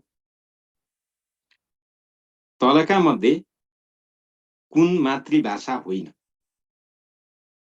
तलका मध्ये कुन मातृभाषा होइन अथवा तलका मध्ये नेपालीको मातृभाषा कुन होइन कमा मैथिली खमा नेपाली गमा अवधी घमा संस्कृत संस्कृत होइन सर धन्यवाद यति राम्रोसँग कुरो बुझेकोमा खुसी लाग्यो संस्कृत होइन त मातृभाषा भनेको के हो मातृ भनेको आमा आमाको मुखार बिन्दुबाट बोलिने भाषा छोराछोरीले बोल्छन् भने त्यो मातृभाषा आमाको मुखबाट जे भाषा निस्किन्छ आमाको जिब्रोबाट जे भाषा बोल्छ आमाको मुखले जे बोल्छ त्यही भाषा छोराछोरीले बोल्नुलाई मातृभाषा भन्छ त्यही भएर संस्कृत मातृभाषा पर्दैन। कारण संस्कृत घर परिवारमा बोल्ने कहाँ छ त नेपाल? छैन। भारतमा पनि 250 कि 51 घर परिवार मात्रै रहेछ मातृभाषाको रूपमा प्रयोग गर्ने। कर्मकाण्डका लागि त हामी सबैले गरेकै छौँ नि। तर मातृभाषाको रूपमा संस्कृतलाई लिँदैन है। तपाईले भनेको एकदम ठिक छ है सर, खुसी लाग्यो। तपाईँ अर्जुन घिमिरेजी तपाईँ शिक्षा शास्त्र नपढे पनि राम्रो पढ्नु हुँदो रहेछ, अलि पढ्नु भएको रहेछ, खुसी लाग्यो। ल अब यहाँनिर हामीले थोरै हेरौँ। विद्यालय शिक्षाको राष्ट्रिय पाठ्यक्रम प्रारूप 2076 को कुरा गरौँ। यहाँबाट हामीलाई प्रश्न सोध्न सक्छ, प्रश्न सोध्ने सम्भावना छ। स्वीकृत कहिले भयो? 2076 भदौ 20 गते। यहाँ कक्षा 1 देखि 3 सम्म एकीकृत पाठ्यक्रम, 9 देखि 12 सम्म एकल पथीय पाठ्यक्रम ढाँचा भनेको छ। अनि मार्गदर्शक दस्तावेज र गतिशील दस्तावेज अर्थात् लिभिङ डकुमेन्ट भनेर मानेको छ। पोहोर सोधो, यहीँबाट सोध, फेरि पनि सोध्न सक्छ, याद गर्नु होला। त्यसपछि यसका जम्मा 3टा उद्देश्य छ। राष्ट्रिय पाठ्यक्रम प्रारूपका 3वटा उद्देश्य छ। यो 3वटा मध्ये एउटा हेर्नुस् त, सिपमूलक, जीवनोपयोगी, रोजगार उन्मुख एवं मूल्यमा आधारित बनाउने विद्यालय शिक्षा कस्तो हुन्छ? यस्तो हुन्छ भनेको छ। त्यसो भने राष्ट्रिय पाठ्यक्रम प्रारूपको स्वरूपका आधार तयार गर्ने निकाय कुन हो? कसले तय गर्छ? राष्ट्रिय पाठ्यक्रम विकास तथा मूल्याङ्कन परिषद। राष्ट्रिय पाठ्यक्रम प्रारूप स्वीकृत गर्ने निकाय कुन हो? नेपाल सरकार शिक्षा विज्ञान तथा प्रविधि मन्त्रालय। पाठ्यक्रम सम्बन्धी नीतिगत निर्देश गर्ने निकाय कुन हो? नीतिगत निर्देश झुकिन्छौँ, सिधै मन्त्रालय चिन्ह लाउँछौँ। बी केयरफुल, एक्सिडेन्ट परिन्छ। राष्ट्रिय पाठ्यक्रम विकास तथा मूल्याङ्कन परिषद। त्यस्तै विद्यालय शिक्षाको पाठ्यक्रम कार्यान्वयन गर्ने निकाय कुन हो? पाठ्यक्रम विकास केन्द्र। पाठ्यक्रम विकास केन्द्रबाट सामान्यतया हरेक वर्ष अध्यावधिक, प्रत्येक 5 वर्षमा सामान्य परिमार्जन र प्रत्येक 10 वर्षमा पूर्ण परिमार्जन वा परिवर्तन गर्ने अभ्यास हुँदै आएको छ। व्यवहार कुशल सिपहरू प्रदान गरिने भन्छ। व्यवहार कुशल सिप भनेको के हो? ल म यो सुदीप केसीलाई सोध्छु। सुदीप केसीजी, हजुर सर, व्यवहार कुशल सिप भनेको के बुझ्नु भएको छ? व्यवहार कुशल सिप भनेको सर व्यवहारमा कतिको परिवर्तन भयो भन्ने, विद्यार्थीले ज्ञान सिप आर्जन गर्यो कि त्यस्तो होइन।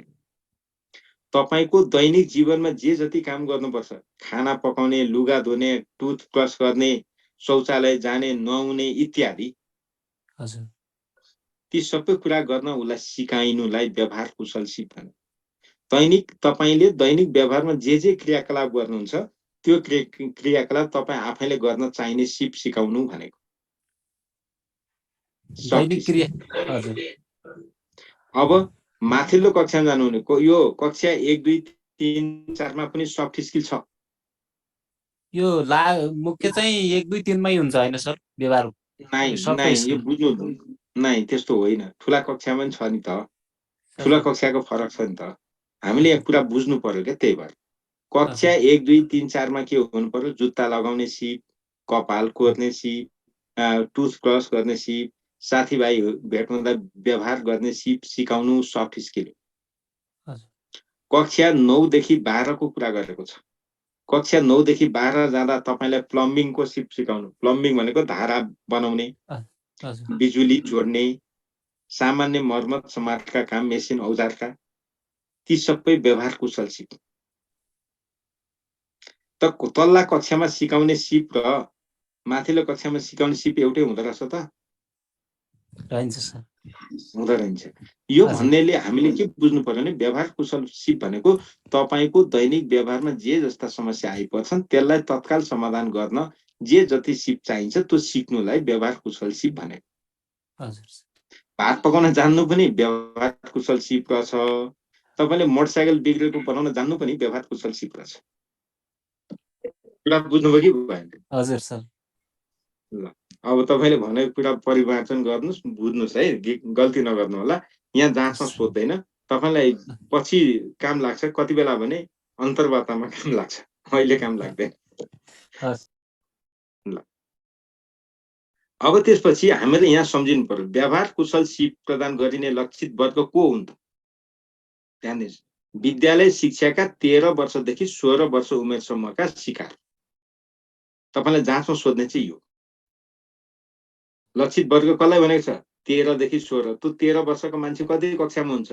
9 कक्षामा। 16 वर्षको मान्छे कतिमा हुन्छ? 12 मा हुन्छ। त्यही भएर कक्षा 9 देखि 12।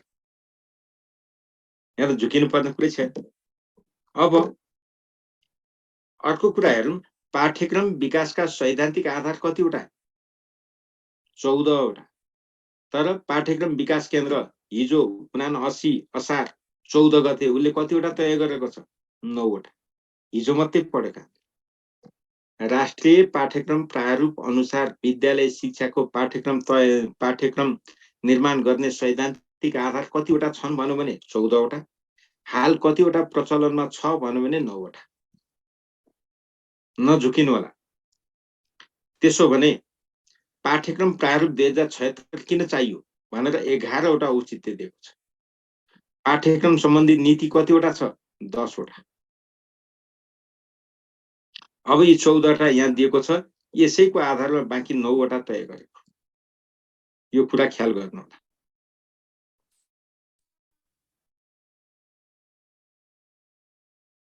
त्यसपछि अर्को, उपलब्धि प्रमाणीकरण गरिने पद्धति कुन हो? विद्यार्थीको सिकाइ उपलब्धिलाई प्रमाणीकरण गर्ने पद्धति कुन हो? अक्षराङ्क। 1 पाठ्य घण्टा बराबर 32 कार्य घण्टा।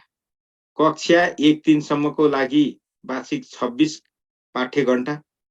4-10 को 32, 11-12 को 27 देखि 32। यो हिजो पढ्यो। प्रारूपमा निर्दिष्ट पाठ्यक्रम संरचना बमोजिम कक्षागत रूपमा रहेका विषयहरूको विषयगत सक्षमता सहितको पाठ्यक्रम विकास स्वीकृत गर्ने निकाय कुन हो? ध्यान दिनु होला।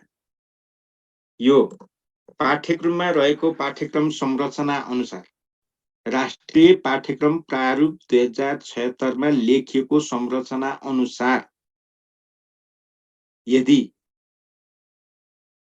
पाठ्यक्रम विकास गर्ने र स्वीकृत गर्ने कसले गर्छ भन्नु भने राष्ट्रिय पाठ्यक्रम विकास तथा मूल्याङ्कन। त्योभन्दा दायाँ बायाँ जान पाइँदैन। त्योभन्दा दायाँ बायाँ जानु पर्यो भने फेरि नेपाल सरकार। अहिले चाहिँ पाठ्यक्रम कसले स्वीकृत गर्छ? नेपाल सरकार। किन? शिक्षा ऐन संशोधन भएको छैन। शिक्षा ऐन संशोधन नहुँदासम्म पाइँदैन। त्यो त कानुन हो, यो त नीति मात्रै हो। यो अहिले हामीले पढ्दै गरेको त नीति हो। त्यही भएर यो बाध्यकारी हुँदैन। ऐन त बाध्यकारी हुन्छ। राष्ट्रिय पाठ्यक्रम प्रारूप अनुसारको यो सबै पाठ्यक्रमको खाका नमुना पुस्तक तयार गर्ने काम कसले गर्यो? सङ्घले। अब यसको खाकाभित्र रही पाठ्य पुस्तक विकास गर्ने को त? प्रदेश। स्थानीय पाठ्यक्रम सामग्री विकास गर्ने आधार के हो? राष्ट्रिय पाठ्यक्रम प्रारूपको मार्गदर्शन र खाका। ध्यान दिनु होला। ऐच्छिक विषय छनौट गर्ने अधिकार कसलाई दिएको छ? विद्यालयलाई। मातृभाषामा पठन पाठनको व्यवस्थापन गर्ने निकाय कुन हो? स्थानीय तह। विद्यालयमा पठन पाठन हुने स्वीकृत पाठ्य पुस्तकको सुनिश्चितता निकाय कसले गर्छ? स्थानीय तह। यो भने के त? विद्यालयमा जति पाठ्य पुस्तक पढाएका छन् त्यो सबै स्वीकृत प्राप्त हुन्, आधिकारिक हुन् भनेर यकिन कसले गर्छ? ग्यारेन्टी कसले गर्छ? स्थानीय तहले। आधारभूत तहमा शिक्षणको माध्यम के हुन्छ? आधारभूत तहमा भनेको कक्षा 8 सम्म मातृभाषा वा नेपाली भाषा। अब म सुदीप जी कता हराउनुभयो? मलाई सोध्दै थिएँ, म हराउनुभयो। ल ठिकै छ। बबिन राईजी, बबिन राई, राई कि राय? RAE लेख्नु भएको छ, रे हो कि? बबिन जी, मिस्टर बबिन हो कि मिस बबिन? तपाईँ नबोलेपछि मैले फेरि तपाईँलाई अब चाहिँ मैले रिमुभ गर्छु। नपढ्ने विद्यार्थी बसे के काम? ल मैले तपाईलाई रिमुभ गरेँ, रिसाउँदै गर्नु होला। बैजु कामत जी, बैजु कामत हजुर सर। सुन्दै हुनुहुन्छ? हजुर तपाईँ कहाँबाट हो? सर नमस्कार। नमस्कार, कहाँबाट हो बैजुजी? सर म यहाँ, मेरो घर त सिराहा छ होइन सर, म कार्यरत छु यहाँ रामेछापमा सर। ए ल बैजुजी, तपाईँलाई म एउटा सोध्छु। हजुर सर। स्थानीय पाठ्यक्रम कक्षा 9 मा कति पाठ्य घण्टाको छ? स्थानीय पाठ्यक्रम कक्षा 9 को सर? कक्षा 9 को त सर अब कति पाना नपल्टाउनुहोस्, दुःख नगर्नुहोस्। कक्षा 9 मा स्थानीय पाठ्यक्रम लागू गर्न पाइन्छ? पाइँदैन? त 8 मा हो सर। हो 8 सम्म। अनि मैले तपाईँलाई त्यति भन्न आएन?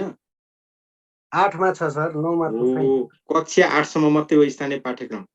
मातृभाषाको पाठ्यक्रम पनि कक्षा 8 सम्म मात्रै हो, कक्षा 9 देखि पाइँदैन। हजुर सर। अहिलेको सिस्टममा पाइँदैन। अनि त्यो नपाएपछि त अरू हुने कुरा भयो त? त्यही दलमलिए सर।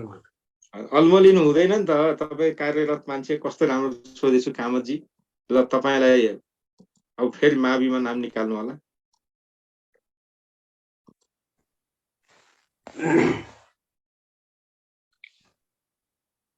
रामशरण यादव, तपाईँले हात उठाएको उठाइ गर्नुभयो, लु भन्नुहोस् त।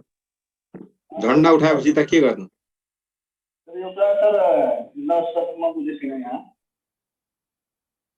के बुझ्नु भयो?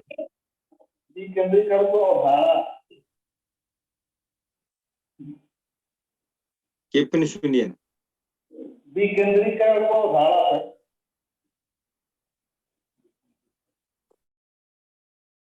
मैले सुनिनँ है, तपाईँको कुरा सुनिनँ, नरिसाउनु होला।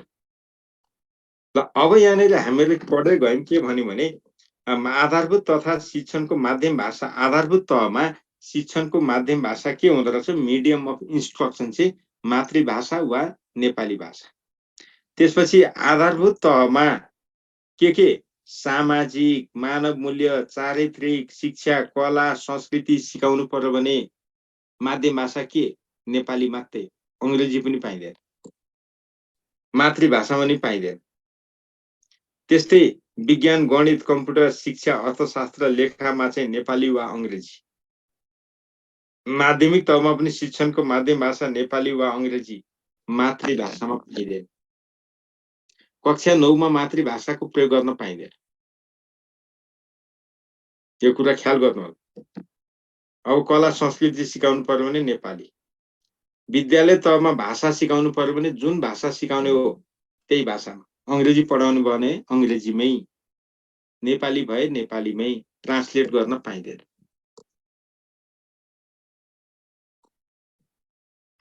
त्यसो भने पाठ्यक्रम पाठ्यपुस्तकको पीआरसी, प्रिन्ट रेडी कपी कसले तयार गर्छ? पाठ्यक्रम विकास केन्द्रले।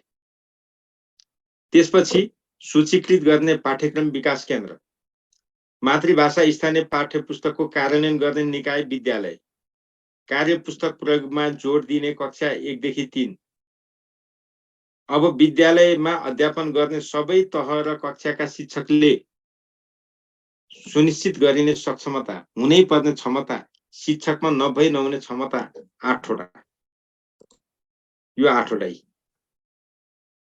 यो के त? बिसी बासी स निकासु वा बिसी बासी स निकासु। तपाईलाई कुन सजिलो लाग्छ? फर्मुला बनाउनुस्, घोक्नुस्।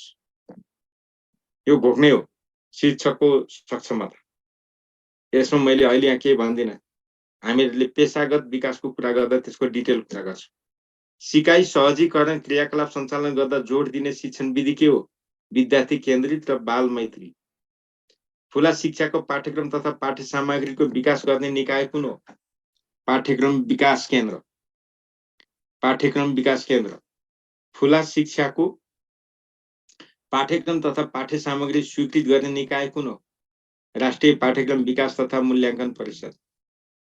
त्यसपछि कक्षा 1 देखि 7 र कक्षा 9 को परीक्षाको सम्पूर्ण जिम्मेवारी वहन गर्ने निकाय कुन हो? विद्यालय। अहिले कक्षा 11 पनि थपिएको छ। निरन्तर विद्यार्थी मूल्याङ्कन प्रणाली अवलम्बन गरिने कक्षा कुन हो? कक्षा 1 देखि 7। अब यहाँ अक्षराङ्कन अनुसार भन्न मिलेन। यो अक्षराङ्कन अनुसार चाहिँ अहिलेको स्थितिमा चाहिँ कक्षा 3 सम्म मात्रै छ। अक्षराङ्कन अनुसार कक्षा 3 बनाउनुस्।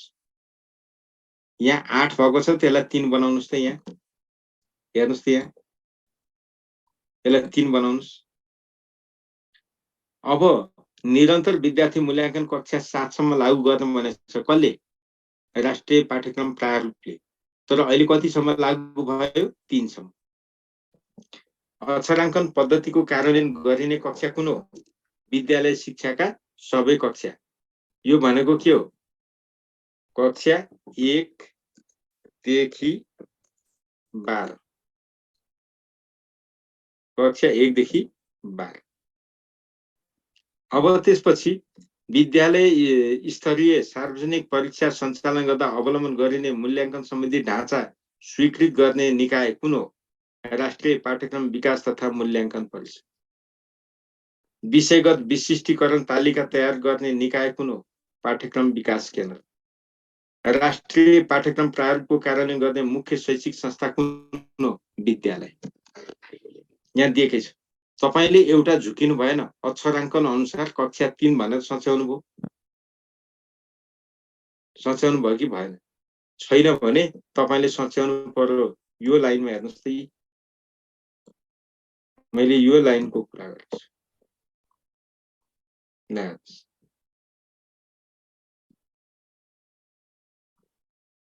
यसको कुरा गरे।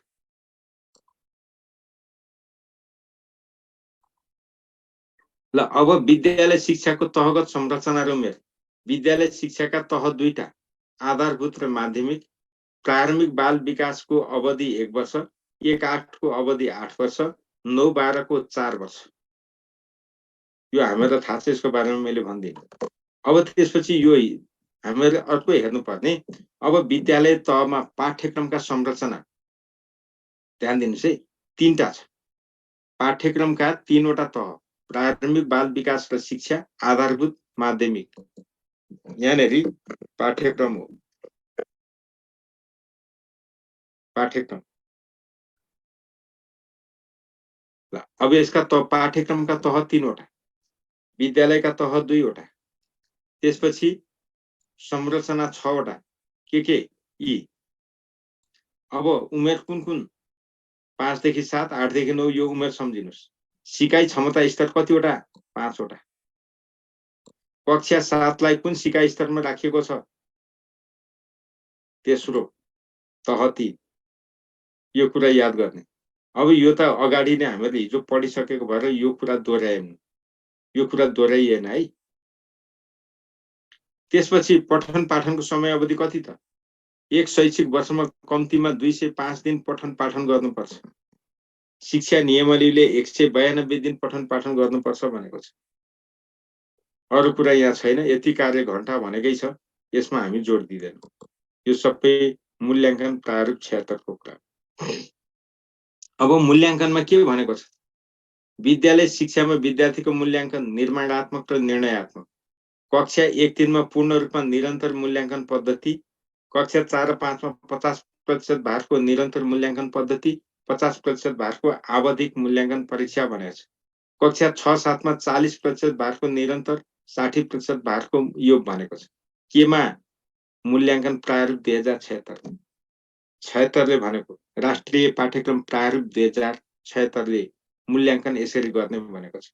तर अहिले यो छैन। अहिले के गर्यो? यो कक्षा 4 देखि नै यो 8 सम्म 50-50। तर यो अनुसार भनौं नि यही लेख्नुपर्छ, त्यही भएर यो पढे। निरन्तर मूल्याङ्कन पद्धतिमा समावेश गरिने पक्ष के हुन्? यी सबै हुन्। अनि निर्माणात्मक मूल्याङ्कन र आन्तरिक मूल्याङ्कनबाट 25, आन्तरिक र बाह्यबाट 75% कायम गरेको छ। यो त हामी मूल्याङ्कन पढ्दा नि पढिहाल्छौँ। संस्थागत संयन्त्र के छ? स्थानीय तहमा पाठ्यक्रम सम्बन्धी संस्थागत संरचना के छ भन्नु भने स्थानीय पाठ्यक्रम पाठ्यपुस्तक तथा समन्वय समिति स्थानीय तहमा, प्रदेशमा पाठ्यक्रम पाठ्यपुस्तक समन्वय समिति, केन्द्रमा केन्द्रीय पाठ्यक्रम सल्लाहकार समिति नयाँ परिकल्पना गरेको छ। तर अस्तित्वमा चाहिँ छैन। अब त्यसपछि परीक्षा बोर्ड र समितिको निर्माण। स्थानीय स्तरको परीक्षा समिति कक्षा 8। संयोजक स्थानीय सरकार मातहतको विद्यालय शिक्षा हेर्ने निकाय। प्रदेश स्तरीय परीक्षा बोर्ड कक्षा 10 अध्यक्ष प्रदेश सरकारले नियुक्ति गर्ने। राष्ट्रिय परीक्षा बोर्ड 11-12 अध्यक्ष संघीय सरकारले नियुक्ति गर्ने। यो भनेको छ। तर कक्षा 10 को अहिले पनि संघले नै लिँदै आएको छ, राष्ट्रिय परीक्षा बोर्डले। अब पाठ्यक्रम विकास केन्द्रले शिक्षाको पाठ्यक्रम निर्माण गर्दा 9 वटा सैद्धान्तिक र 8 वटा व्यावहारिक आधार गरी 17 वटा आधार अवलम्बन गर्दै आएको छ। तर पाठ्यक्रम प्रारूपले 76ले न्यूनतम पाठ्यक्रम निर्माणको 14 वटा सैद्धान्तिक आधार तोकेको छ। त्यस्तै पाठ्यक्रम 76ले नेपालको विद्यालय शिक्षाको इतिहासमा पूर्णाङ्क प्रथा अन्त गर्यो, पाठ्य घण्टा लागू गर्यो, क्रेडिट आवर। मैले यति कुरा गरेँ, हामीले पाठ्यक्रमको कुरा गर्यौं।